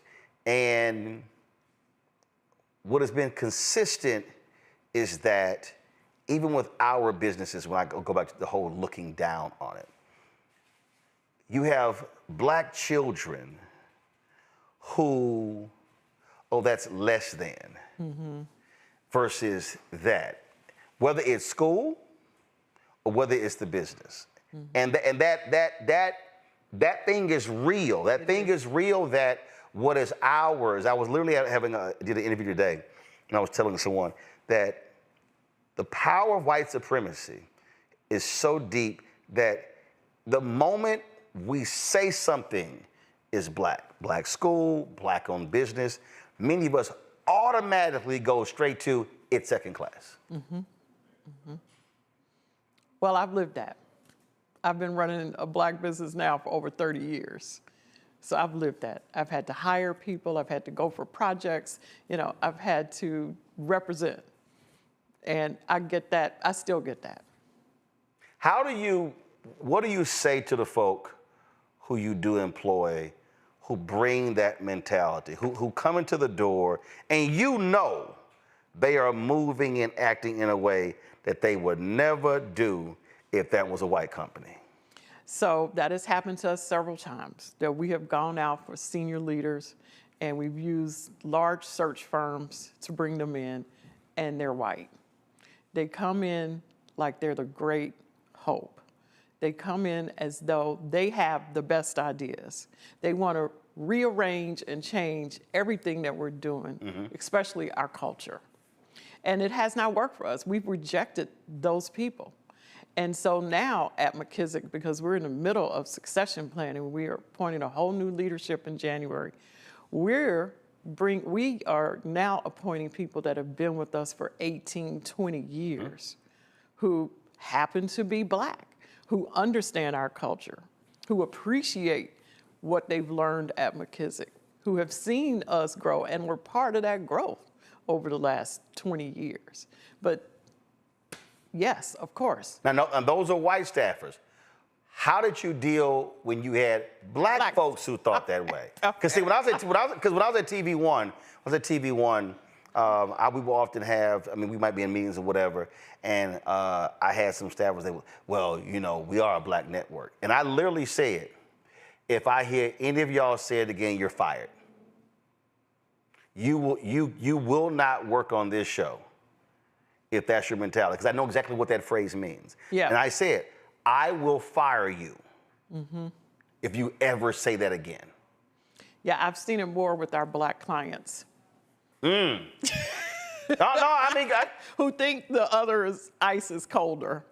Yes, I've seen it with Black clients, Black institutions where they hire white contractors and then bring us in underneath them. Right. Right. You know, now they're concerned that they only have 2% Black subcontractors on the job. So they bring us in to fix that. And because the community now is talking about them. Right. But it's late. It's too late. I get that. I see that much more. Now, because I know how I roll. Now, do you bite your tongue or have you pulled some folks' coattails? I do not bite my tongue. I engage my consultants to write letters, and then I don't contribute to their galas and events ever again. Because these are some of the prominent Black institutions in New York that I'm just shocked that they would even consider a Black firm. Now, have any of those folks hit you as like, sure, what's going on? You're not contributing. And do you then say, let me explain to you why? They know why, but I have had opportunities later on to explain because they find themselves in trouble. They hired the white firm that had the front as a sub, and now they're on the front page of the New York Times, okay? And I run into them later, and I'm like, you see, that's what you get. That's what you get. See, the reason I think this is so important, because when we talk about building capacity, building scale, earlier you were talking about that glass ceiling. Well, there are Black institutions that contribute to that for Black-owned businesses. And I've seen this in so many different areas. I've seen this, there are Black organizations, civil rights organizations, that literally hire white PR firms. That's what I want to say. Oh, I ain't got a problem saying it. So let's just be real clear. I ain't got a problem saying it. I mean, it was a white PR firm, the NAACP hired for the Image Awards, who had no idea who these Black celebrities were. So they were literally turning people away on the red carpet. Crazy. And there was Black publicists going, hey, that's so-and-so from so-and-so's show. That they literally had no idea. And what the Black publicists were saying was, okay, you're paying top dollar to that white PR firm because you think that they can get you coverage in mainstream media, and we know the retainers they pay. How is it that you are not having a Black PR agency as your lead of the NAACP Image Awards? Exactly. That's crazy. It was refreshing to walk in here and see all the Black people working. You see my PR consultant. You see my photographer, my glam team. I get it. And I'm 100% behind the fact that it's an ecosystem. We have to work together. And it comes together beautifully when we own and we believe that. Let's take Terminal 1 at JFK, where Magic Johnson and Jim Reynolds and Loop Capital are owners. The first thing they did is they brought me in. Then they said, now you got to take it all the way down. You got to hire Black architects, Black engineers, Black contractors. We're now at $1.5 billion in spend with minority businesses. But it started at the top. And so that mentality is one that we have to have. It's about Black economic empowerment, and we should be able to do it by ourselves. When we talk about building, we're talking about whether we're talking about, any project. Yeah. What happened when? Well, no, but before, not them. Have there been situations where internally y'all said, "I think that's too big for us," or has it always been, "No, there's nothing too big for us"? No, there have been projects that are too big for us. But let's take Medgar Evers College in Brooklyn. Back in early 2000s, President Edison O. Jackson, he was determined to have a Black firm build his campus. So we went to our partners and, we asked them to joint venture with us and to be a backstop for us. And that's the way you do that. You build partnerships. We did that with Bruce Ratner for the Barclay Arena. We worked with Turner Construction. And so, no, there's a way to do it. So something happens. We're not gonna go and take a job that we cannot successfully complete. We don't have one of those in our portfolio. Right, so the point there is, when you make an assessment of a particular job, and you say, we're big enough to do this on our own. Yeah. But if it is a job that is bigger than your capacity, you don't walk away from it. What you say is, okay, who can we partner with? Right. See, the reason I had to ask the question, because that's the mistake. I think the mistake that a lot of people make. First of all, they want a job. They want the bigger contract.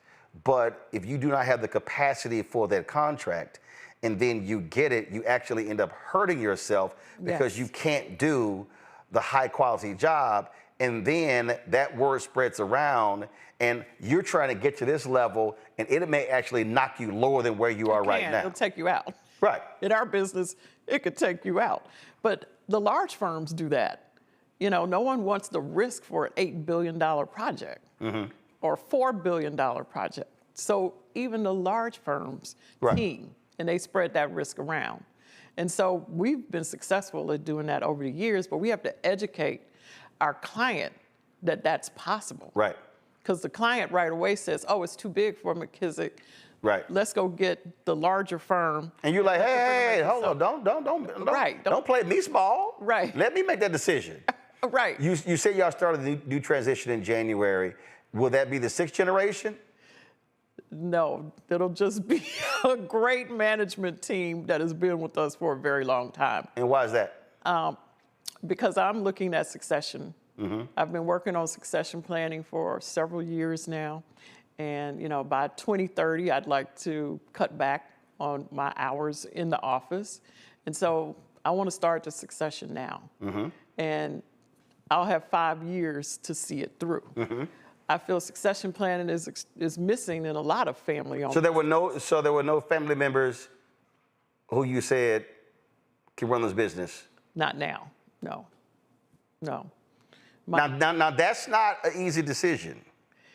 No, but when you talk about succession planning, it's the management side and then it's the ownership side. So I'm looking at how to deal with the ownership side with actual family members and probably some of my staff members. Because the thing that even part of that, I was in this debate with somebody and we were talking, I'm not gonna name the individual, we were discussing. But what I said to him, and he couldn't believe it. I said to him, I said, I don't measure great Black business founders or owners by how they succeeded and ran their business. I said, I call them great based upon how they left it. And he was like, I'm not understanding. So then when I explained to him this particular business, how it was left when the founder passed away, I said, that's why I can't call this person a great businessman. I said he was a good businessman. He was great while he lived. I said, but those who are great is that they properly position the business to succeed without them, and they made those succession plans very clear. And so that's whether it's a pastor of a church, whether it's a business owner, that is a huge— A politician. You're right. Yeah, say politician as well. But that is a huge part of legacy, that you are thinking about that, and it's not just solely about me, myself, and I. No. I feel it's incumbent upon me to get in the right management team to carry this business forward without me, and to grow it.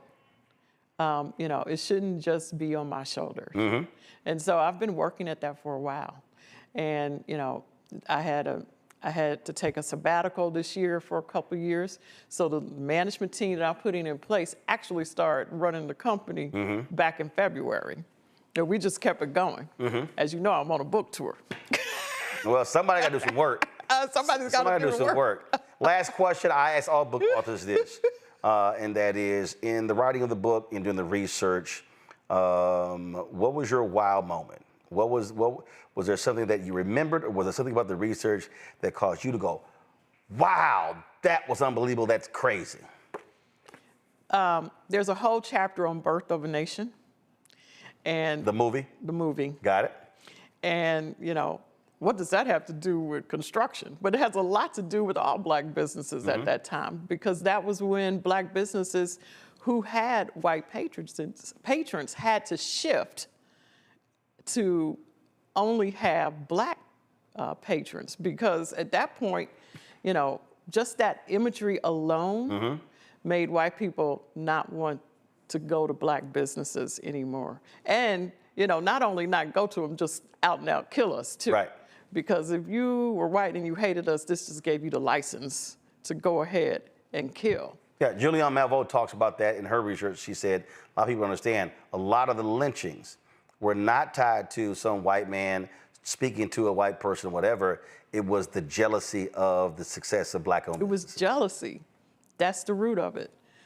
It's the brokenness of those people that couldn't deal with Black people succeeding.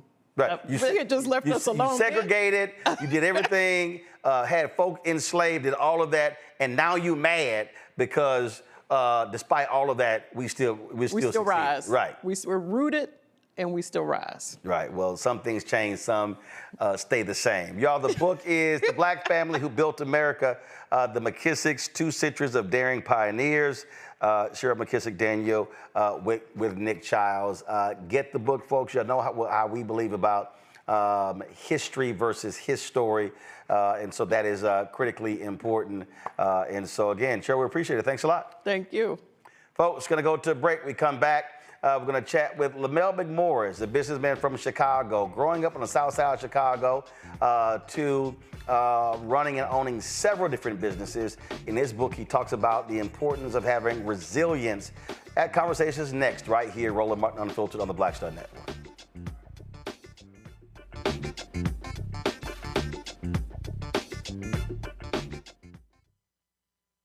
This week on the other side of change. Hurricane Katrina, 20 years later. Cannot believe that it's been more than 20 years since we saw Black people and Black communities across New Orleans and the South being failed by our government. But it's a harrowing lesson. We're going to unpack how race and class intersect in ways and how we need to talk about this government doing more for our communities. Again, you're watching The Other Side of Change, only on the Black Star Network.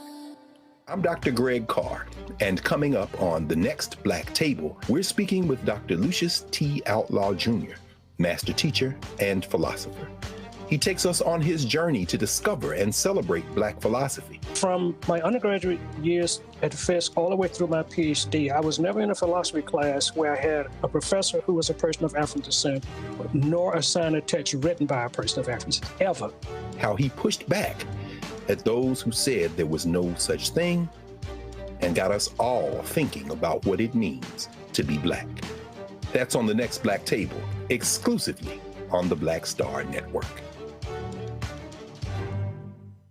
This week on A Balanced Life with Dr. Jackie, we're talking all things entrepreneurship. Whether you want to jump right in, take a leap of faith, or you've just been thinking about it for a while, we're having a one-on-one candid conversation with Dr. Tierney, our level up coach and YouTuber of the amazing Hey Sugar. So let's talk about entrepreneurship. Before you jump out here, know that it is some work that goes into it. And not necessarily the work in the business itself, but some inner work. That's this week on A Balanced Life with Dr. Jackie on Black Star Network.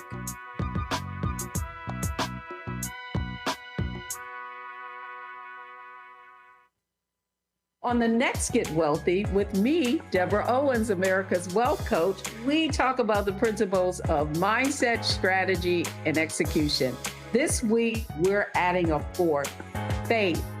You're going to hear from a mother and daughter duo who are helping thousands of Black women build wealth, all through their faith. You are more than you can ever imagine. Not just obtaining things to show that, but seeing yourself. Making your faith work for you. That's right here on Get Wealthy, only on Black Star Network.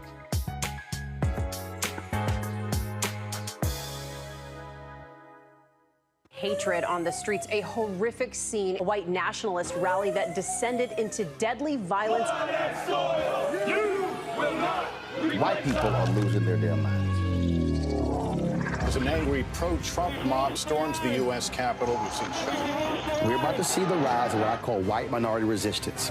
We have seen white folks in this country who simply cannot tolerate Black folks voting. I think what we're seeing is the inevitable result of violent denial. This is part of American history. Every time that people of color have made progress, whether real or symbolic, there has been what Carol Anderson at Emory University calls white rage as a backlash. This is the rise of the Proud Boys and the Boogaloo Boys. America, there's going to be more of this. Here's all the Proud Boys, guys. This country is getting increasingly racist in its behaviors and its attitudes because of the fear of white people. The fear that they're taking our jobs, they're taking our resources, they're taking our women. This is white fear.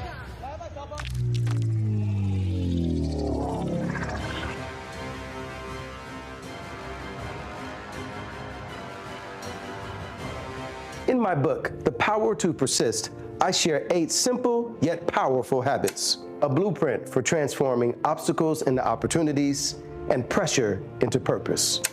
Just as they fueled my rise from the South Side of Chicago to a national stage. And on the Power to Persist podcast, I bring that blueprint to life.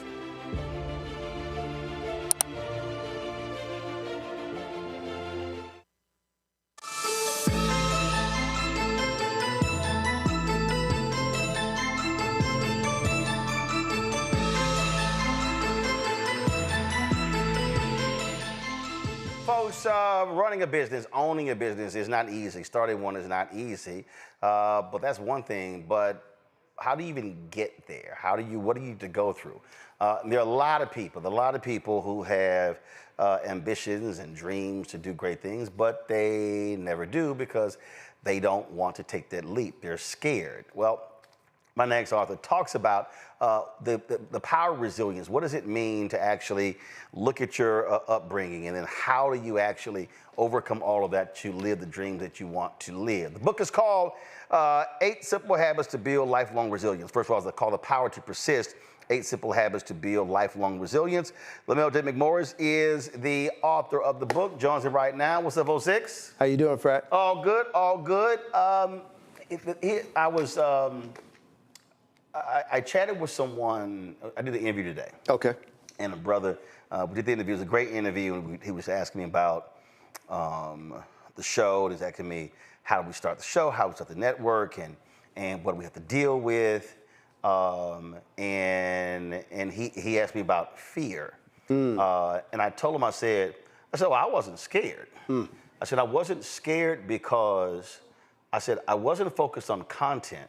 I said, I was focused on the business of the business. I said, how do you generate money? How do you build that?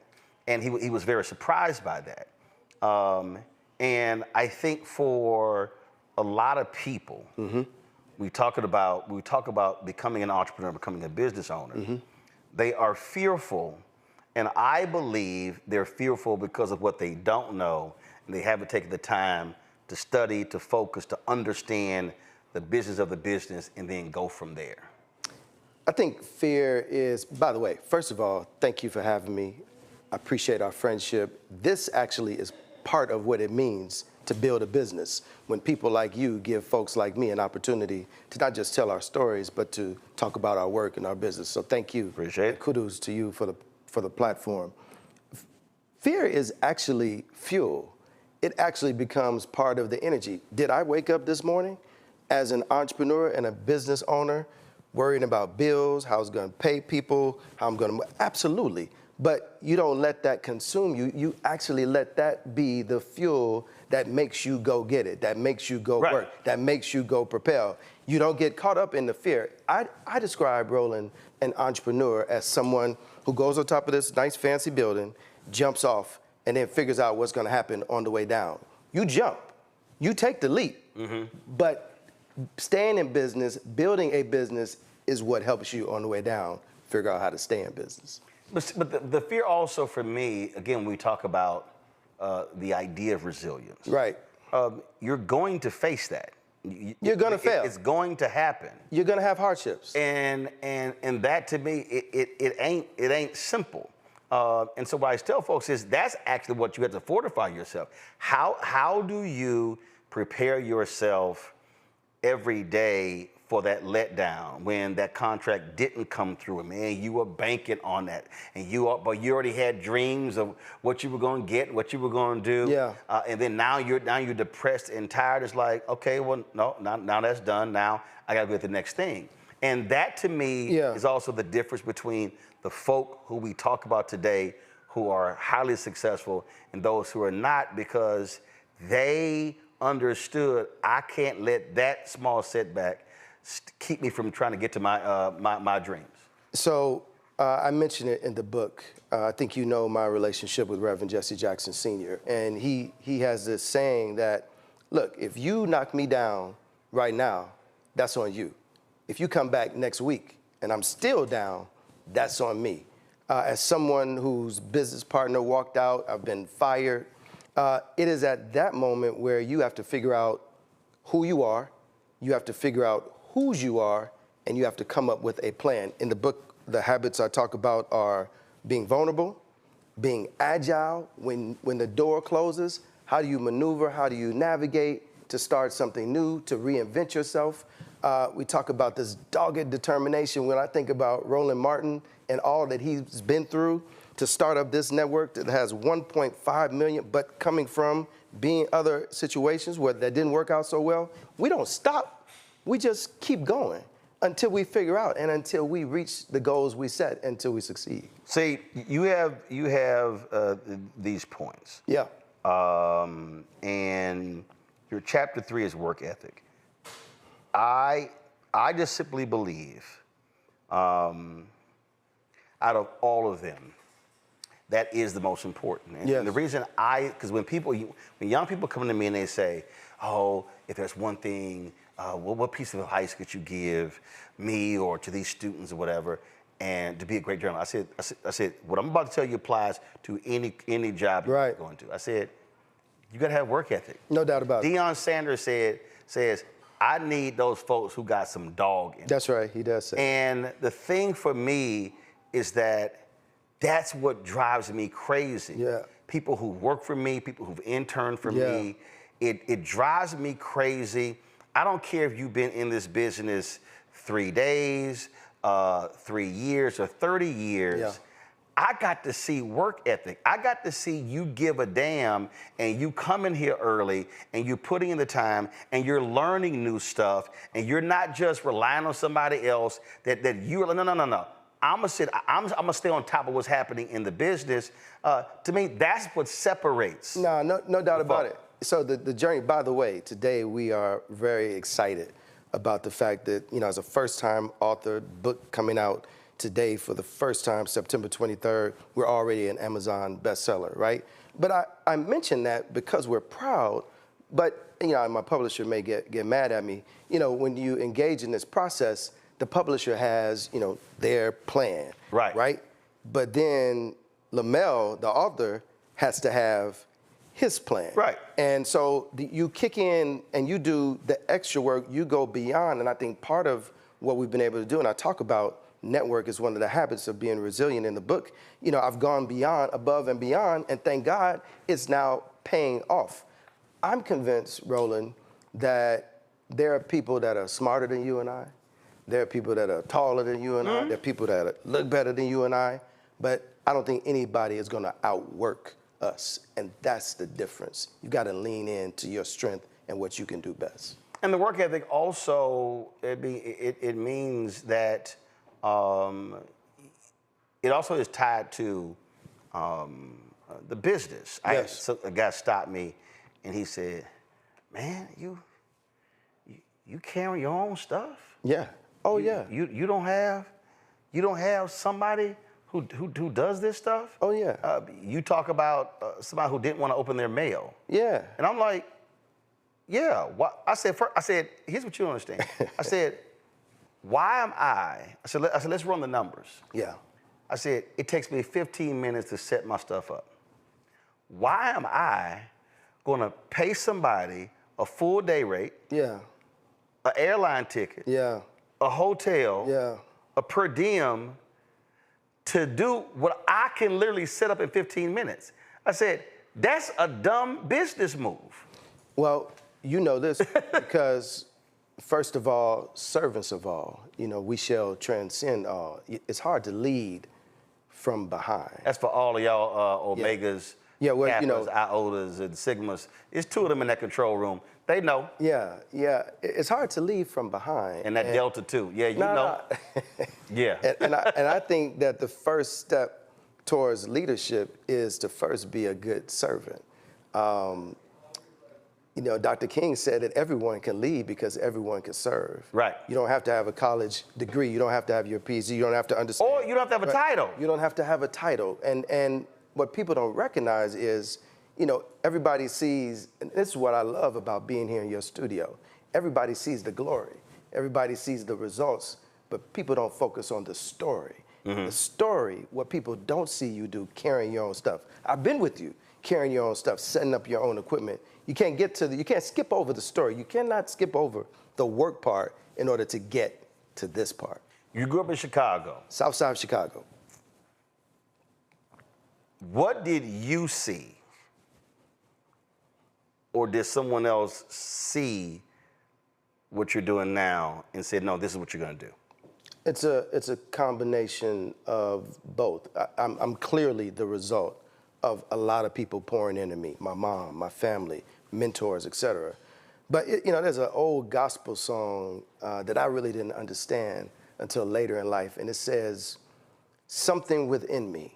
All I know is I thank God for whatever that something is. As a kid who grew up on 66 in Cottage Grove in Woodlawn, I was always attracted to politics. Chicago's a very political place, but I was the kid who could tell you, even as a child, who the alderman was, who the mayor was, who my member of Congress was. I knew the president's name, the vice president. And so that seed was planted in the shadow of Harold Washington becoming the first black mayor of Chicago, which was... Now, why was that planted? Were your mother, were your folks involved in the campaign? Was it watching television, newspaper? I was always that kid at the table with adults making decisions about public policy stuff. I was the current events perfect exam. And in the book, and I tell people, there's a line from our childhood. It may not necessarily be straight, But there's a line from 66 and everything I was there into being here in the Capitol in Washington, D.C. with you and all that I've done. And I've just tried to be as faithful as possible to that line, to that seed, to that thing that I cannot explain that has been in me since a kid. Fostered and facilitated by family, by church, by mentors. But it was something that unexplainable that put this in me that makes me who I am today. Through the habits, through work ethic, through determination, through school, absolutely, you have to put in the work, but it's also that intangible that I think has always been there. Earlier you talked about working with Reverend Jesse Jackson Sr. You had other opportunities. Yes. Who will be 84, as a matter of fact, in about a week and a half. Absolutely. When did you know, or what was it, walk people through, when you knew whatever the job was, it was time to go? Because see, that to me is also another hard thing for people who want to fulfill dreams. Because I go back to fear. Yes. And what am I going to get paid? What's going to happen? Or whatever the heck. Not realizing that you have to know yes, when it's time to go. I've never told this publicly, so kudos to you for getting it out of me, and what a phenomenal question. I was, when you travel with Reverend Jackson, and at the time I did, so for everyone, I was Reverend Jackson's body man. So what Reggie Love was to Obama, that's what I was to Reverend Jackson at the height of his prominence and stature, going to the White House. I've stayed in hotels I never dreamed of, traveled in ways that I've never dreamed of. And so it was one occasion. Because people have no idea, especially out of the country, Reverend Jackson is seen as, oh my goodness, as a diplomatic figure. I mean, there are motorcades. There are people don't understand how he's received around the world. No. We're down the street right now in your studio from the White House. I remember being able to drive. He would, not everyone. He could drive. We would drive the car directly up to the front door to be able to see the nation and the world, to your point, through Reverend Jackson's eyes. It's immeasurable what that has done for me. But I remember we would get on private planes a lot. Occasions people would let us use their plane, and that's how we would have to travel, because we would be in 5, 10 cities, in 24 hours. On this one occasion, we got on a private plane, and I looked around, and it finally hit me, and I said, how do I get one of these? And that was it. When I determined that I could stay with Reverend Jackson for years, and boy, it's comfortable. Boy, I'm getting all kind of access. But how do I figure out how to be still true to what I've been called to do, but achieve some of these goals on my own? And that's when I knew it was time to. So when you asked that question, that's when you said. When I asked that question to myself, I got on that plane and I looked around and I said, this is great, and we ride on a lot of these, but how do I get one of these for myself? And boom. I knew at that point it was time for me to transition from that role. And so, in doing so, some may have said, man, you crazy. What are you doing? Some of my family members. I remember going home and sitting on the porch on the south side of Chicago with one of my cousins. She's going to probably freak out if she hears this. And I'm sitting on the porch, over in Chatham, in the neighborhood, and I told her, I'm getting ready to leave from traveling with Reverend Jackson. She's like, what? Because for our people, at that time, the role I had, being with him everywhere, presidents around the country, around the world, what do you mean? And so, but I was not deterred. As a matter of fact, that again becomes part of the fuel. And, I give much credit to him for the exposure and showing me what was possible. And part of that is part of the journey. We need I tell people, your network is your net worth. And show me your friends and I'll show you your future. So being in close proximity to people like that allowed me to open my eyes to what was possible. You say 8 simple habits to build lifelong resilience. Yes. But they're not simple. They're not. But they're also, for most folks, they won't be new. I think what I'm offering is a chance to revive that which may be dormant in you. Perhaps you don't recognize you're being agile, but you don't know the power of the purpose of really harnessing agility. you know, you have moments of vulnerability, but you've really not tapped into just how that will help propel you forward. You think that you're determined, but you know, maybe we could turn it up a notch. And the one that I lean on, and I know you do too, the habit that I lift up towards the end of the book is faith. You know, we all go through church, and this term faith is thrown out there. Right. And we define it, those of us who are Christians, as the substance of things hoped for and the evidence of things not seen. But there is that. But Roland, I'll submit to you, I'll submit to you that when I came to an understanding that I am the substance of things hoped for, I am the evidence of things not seen, for ancestors and aunts and grandparents and great-grandparents that I never met, who never would have dreamed or imagined that I could have the opportunity to do the things that I do. That's a different level of trigger and harnessing of our faith and how that plays into our ability to be resilient. I'm curious to hear how you answer this question. I'm sure there are people who come up to you all around the country, the world, who say,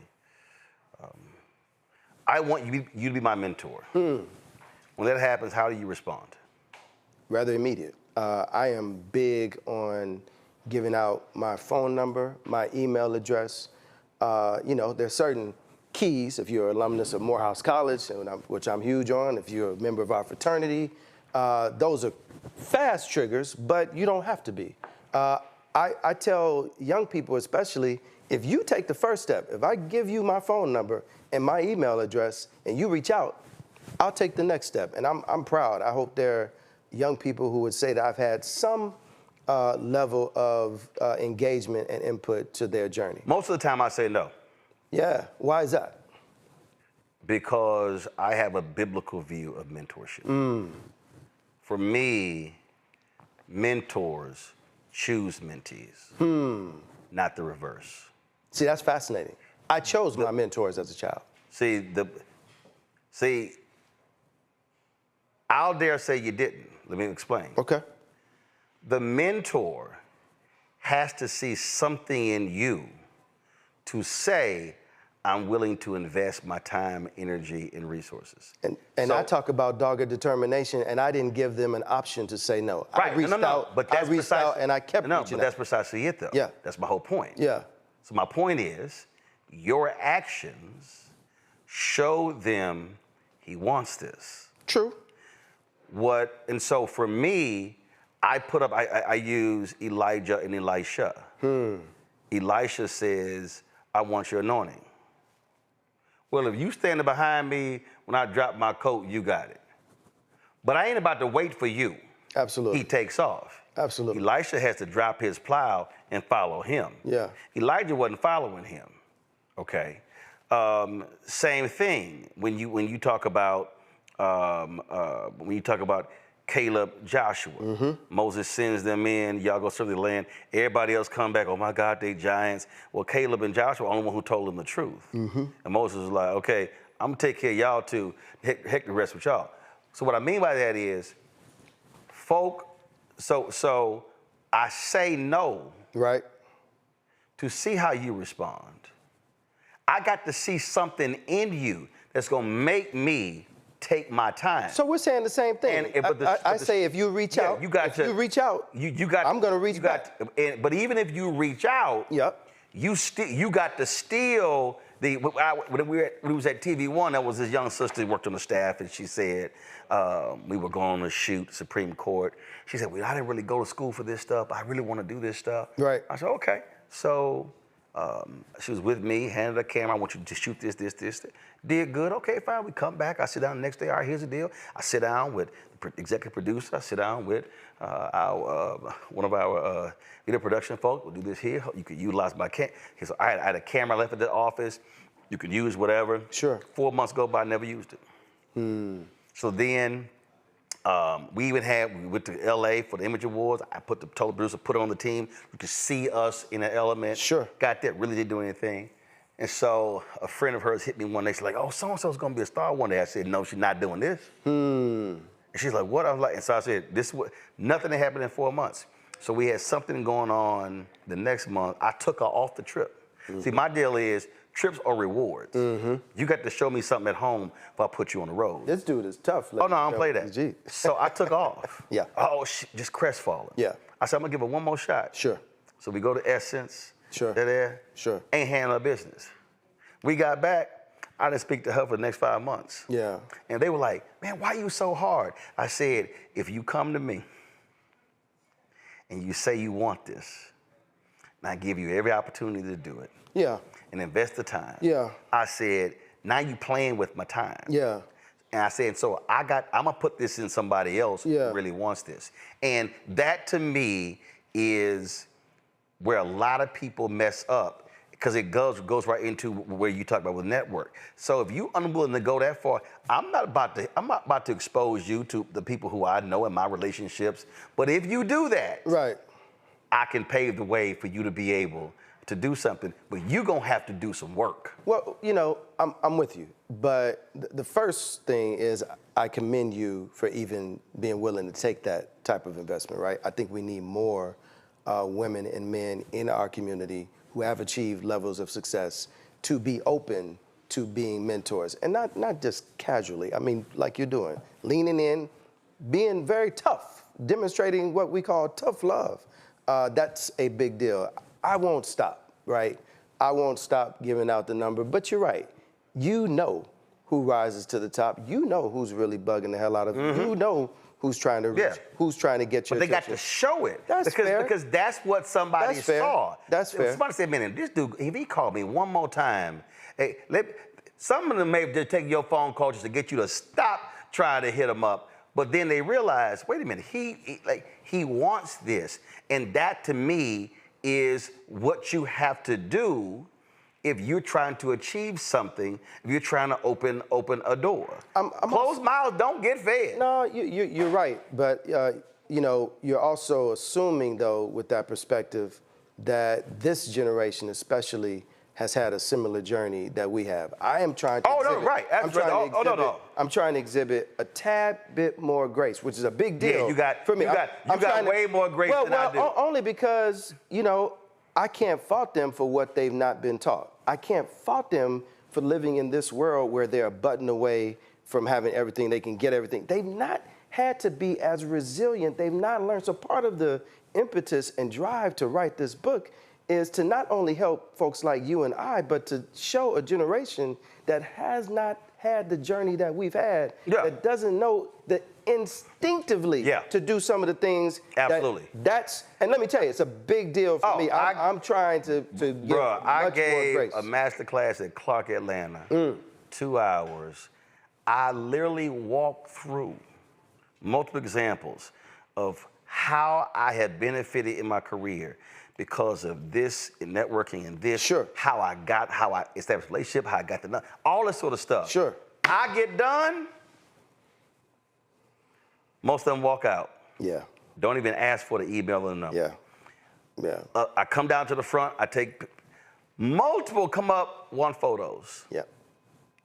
Don't ask for nothing. I said. They're a product of their generation. And I literally said, I'm sorry, did anybody listen to what I said up there? Right. And I said, not one of y'all? Yeah. Now, mind you, these are journalism students. Yeah. So this is not like engineering, whatever. No. This is media. I said, I just explained to y'all how I would not let anybody in media hit Jack Yates High School, Texas A&M, and they did not beat me. And I said, and you walked up to me and asked for a selfie, and you didn't ask me for my contact information. So that story, you know, only fuels, you know, my desire to lean in more. And I hope for folks listening, that story does the same thing for them. These young people need us in a way that we have never imagined. The fact that you had to shout out and damn near pull people back into the room to say, hey, did you hear me? And that's not an HBCU thing. Same thing happened. I spoke at Texas Christian University. White private school in Fort Worth, but same thing. The first instinct is for the selfie. Oh, yeah, Roland Martin is here. But very few are going to figure out, you know, I think this is true. From what I understand, I think you remember years back, Robert Smith gave the money for the graduating class.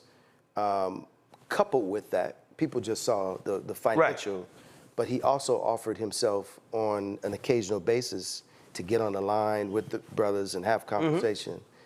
It was unfortunate, the amount of young men that did not take advantage of that aspect of the gift. Right. So the gift was not just financial. Right. The gift of time. Right. The gift of my the gift of relationship. The gift of relationship. And see, that's just it. I think networking is a very superficial term. You and It is. We exchange a business card.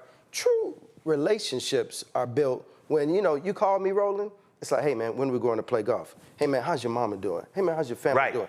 People are invested in who you are beyond the business. And when they are invested that way, they're going to do whatever they can to ensure that you're successful. I remember when Jada Smith she executive produced a documentary on Angela Davis. We were at the screening in New York. Yeah. And we're waiting for her to come through. Will comes over, and I'm about to interview him. He said, wait, before I start, he turns to the camera. He says, I want y'all to know.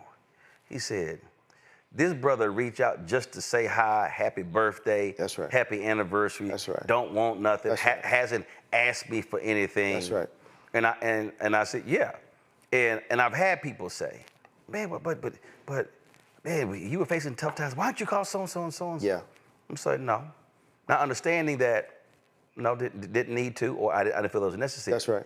And I've said to folk, because when you talk about networking, those relationships may not manifest into something for 5, 10, 15 years. Absolutely.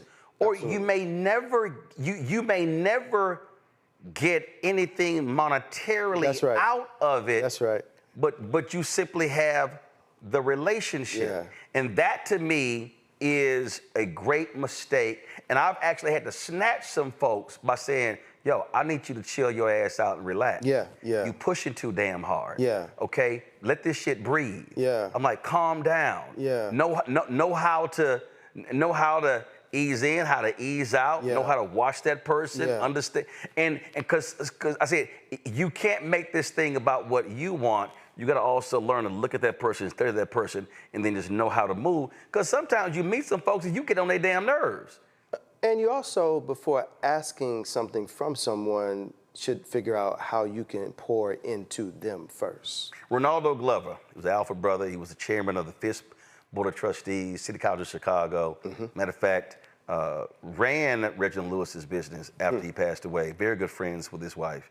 Ronaldo would often, he would meet, and this is what he would say: how can I be of assistance? That's right. That's right. Didn't matter. That was his, that was one he always. How can I help you? He always said, how can I be of assistance? Yeah. He was being replaced as the chair of the City College of Chicago when new mayor came in, because he lived in Chicago. So basically, he's getting fired. Right. He tells the white guy, okay, how can I be of assistance? And the guy was completely shocked by it. Right. But Ray, that was always his thing. Yeah. That was the question he would always ask. Yeah, I embrace that, and I do the same thing. In every meeting, it's how can I be of help? People start, they talk, but at the end of the day, it's how can I be of help? I ask every book author this, and this will be the last question I'll ask you. Whenever one is writing a book, researching a book, doing these things, there's always a wow moment. Something happens where they go, a memory gets jarred, then they go, wow, man, I forgot about that. Or just something pops off. What was it for you? So in the process, your publisher asks you for the first half of the book so that they can do an initial review. And I thought, You're writing the book before the book. Right. Yes, and yes. But I'm thinking, okay, I'm writing this book for Roland, and I'm going to give him these habits that he can use to become more resilient. She pushed the book back to me. And she said, no, if people don't see and understand your authentic, resilient journey, then it's not going to work. The most frustrating, I'm thinking, I'm proud of myself, I submitted this. It forced me To go inward. Put a mirror up and divulge things that I've never admitted, said out loud, and definitely not in this way. And I am the better for that type of liberation. That was the aha moment. Because what? For the your whole deal was normally private, reserved. Well, I thought I was writing a simple self-help book for Roland. That it was for you. It wasn't for me. But in order for it to help me, I need to know how you applied these things. No doubt about it. You went through. No, but that was the aha. Yeah. I didn't, as a new author, I did not know that. I thought, I could write this and I could shield all my stuff. I don't have to talk about my reserve. Let me just, no. Because your personal story, that's actually how someone actually then connects with what you're trying to say. It's important for people to know I lost a business. It's important that people know, I've been fired. It's important for people to know, I struggle every day. It's important people to know that sometimes what you see on the outside does not represent what's going on the inside. But also, we continue to persist. But it's also important people to understand that, because what it also reveals, you still overcame it. That's right. The greatest mistake that I do believe that we make is, even I think with children. Yes. A lot of parents do this. A lot of parents, they don't talk about pain and suffering. They don't talk about financial issues with their children or whatever the heck. Yeah. So then that child has no understanding of what they're actually going through. I remember I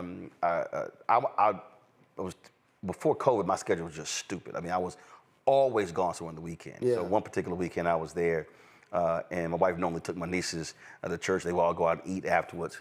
And so this time we would, church was over, we were driving home. They're like, Uncle Ray, where are we gonna eat? I was like, home?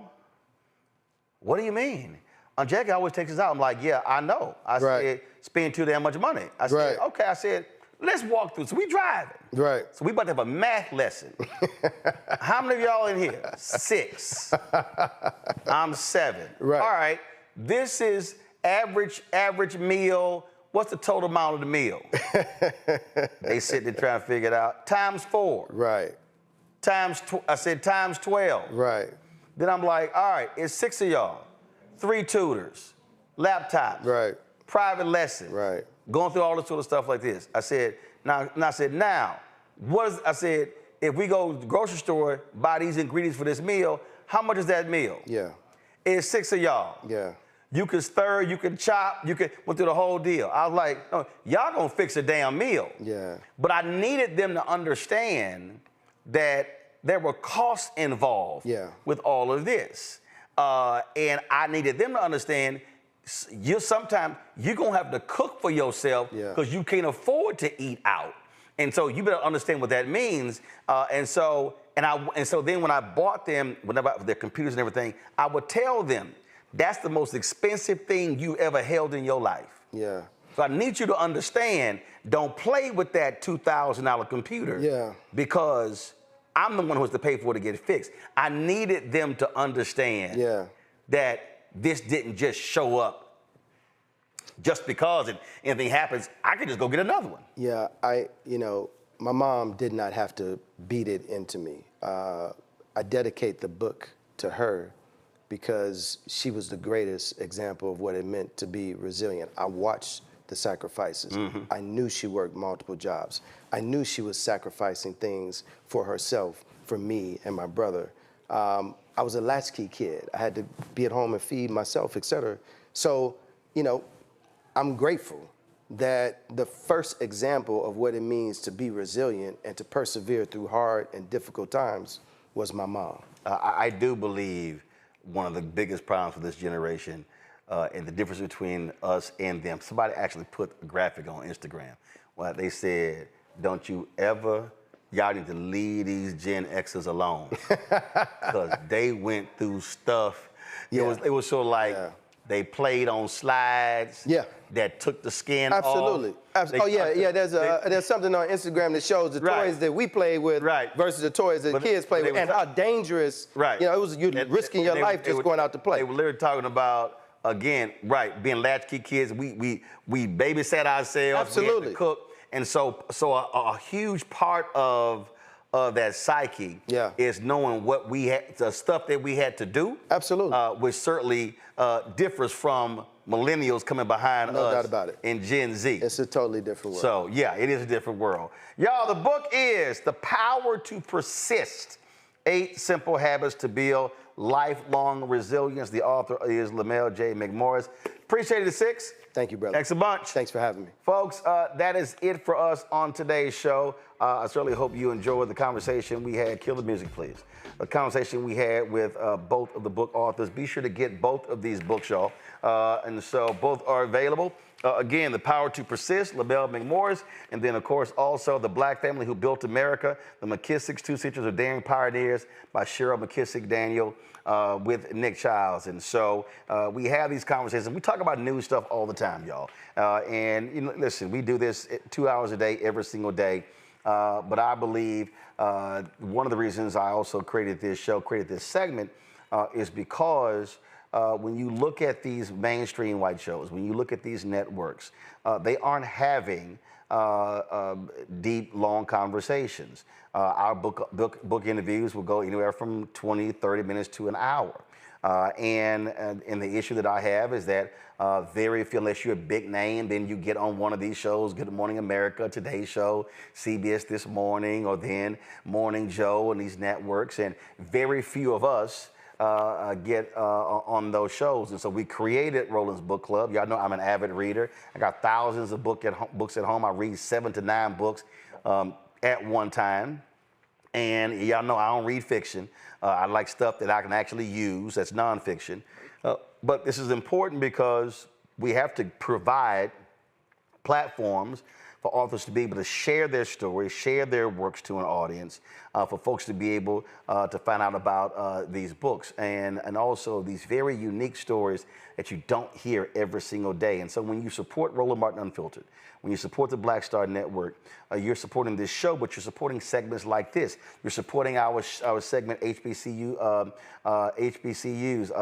You're supporting Education Matters, HBCU Connect. You're supporting Fit, Live, Win. You're supporting Tech Talk, where we focus on African Americans who are in tech. You're supporting our marketplace. We're supporting Black-owned businesses. There is no show, and I keep telling y'all this. This is not a lie. This ain't hyperbole. It's real. There's no Black-owned media company that's doing what we're doing. None at all. Not what we do every single day with this show, with the Black Star Network. We're working on a business show, a weekly business show. We're working on a new daily midday news show. There's a lot of things that are happening, so your support is critically important because what I also say is this here, and I spoke at the church on Sunday in Indianapolis, and somebody asked me, they said, well, you know, how do we support Black-owned media? How do we take our money? And I said, let me help y'all out. I said, a whole bunch of y'all love Starbucks. I said, if you decide not to get one Starbucks drink per once a week, 4 times a month, I said, how much money could you then give to support this show or another Black-owned media company? I said, just look at the numbers. See, the mistake that we make is we say we're poor. No, we're not poor. It's a matter of how we actually use our resources. And that's the difference. And so here, we've been asking the folks, if 20,000, let me be real clear with y'all, if 20,000 of our fans, this is total, okay? We do anywhere from 15 to 18 to 30 million views a month. We've got 1.86 million YouTube subscribers.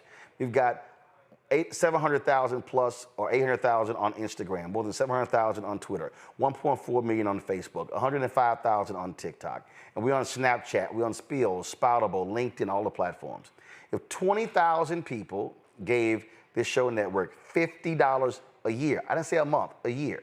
That's $4.19 a month, 13 cents a day. Yeah, that's $1 million. That literally handles 5 months of expenses for this entire network. That's it, 5 months. I can take care of the rest. So that shows you how critically important. If 20,000 people, Dr. King said April 3rd, 1968, his last sermon at Mason Temple, he said, Black people individually are poor, yet collectively represent one of the biggest economies in the world. He said we have to learn to move as a collective. And so if you want to see this show, this network grow, your support is critically important. I love these Simple Simon Negroes who say, see, Roland Martin, 8 years begging. But you see the result of my so-called begging. You don't just see me sitting here. We're sitting in the 5,800 square foot studio. We're about to have an event here, a broadcast going to be handling. Y'all, we can literally, matter of fact, Henry, do me a favor. Give me this shot. Give me the shot here. I just want y'all to see. We got about 60, just give me something. We got about 60 chairs in here. We're going to do this soon. We're going to actually have a live studio audience in here to actually broadcast. I don't think y'all understand what I'm saying. You can't do this if you don't build the infrastructure. You can't do this if you do not have the resources to do it. So just imagine when we have this, when we pack this room out, a live studio audience to do a conversation here. Y'all, that takes money. Renting these chairs cost money. And so that's what I want y'all to understand. So I purposely show y'all what we do here so you understand there's a cost associated with everything that we do. We're trying to give you something that Black-owned media has never done. We're trying to give you something that BET is not giving you right now. TV One is not giving you right now. Not one Black network is giving you right now.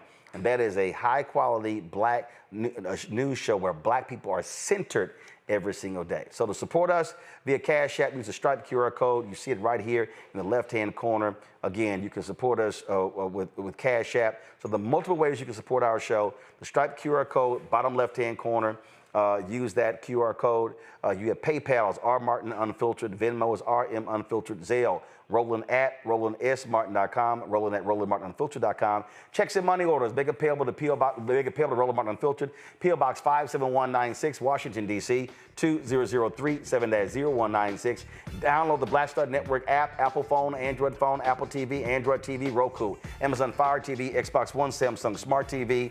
If you want to get my book, White Fear, How the Browning of America is Making White Folks Lose Their Minds, get it. Bookstores, online. Also, get the audio version I read on Audible. You don't want to miss that as well. If you want to get our Roland Martin Unfiltered Black Star Network swag, go to shopblackstarnetwork.com. All of our new shirts, you see them on the website, including the one that I have here, FAFO Project 2025 with Project Crossed Out. Get that on the website as well. Also, you see all those items on my news desk. Those are Black-owned products. Those backpacks and those spices and desserts and candles and shirts. The head wraps for fitness, all of that. All of those things you see, go to shopblackstarnetwork.com. You will see all of those. Those are Black-owned companies that are on shopblackstarnetwork.com. So please support them as well, because we have to build Black-owned businesses, which build capacity, which builds wealth. And so go to shopblackstarnetwork.com, shopblackstarnetwork.com. And don't forget, I need everybody to download the app Fanbase, of course, social media app. You can do what you do with Instagram, what you do with Twitter, all that sort of stuff is there on Fanbase. If you want to invest in Fanbase, they are very close to ending the Series A raise. They've raised $13.1 million. The goal is to raise $17 million. So if you want to invest, because we have to own where we are. So go to startengine.com/fanbase. Folks, that's it. I'll see you tomorrow. Right here, Roland Martin Unfiltered on the Black Star Network. Holla!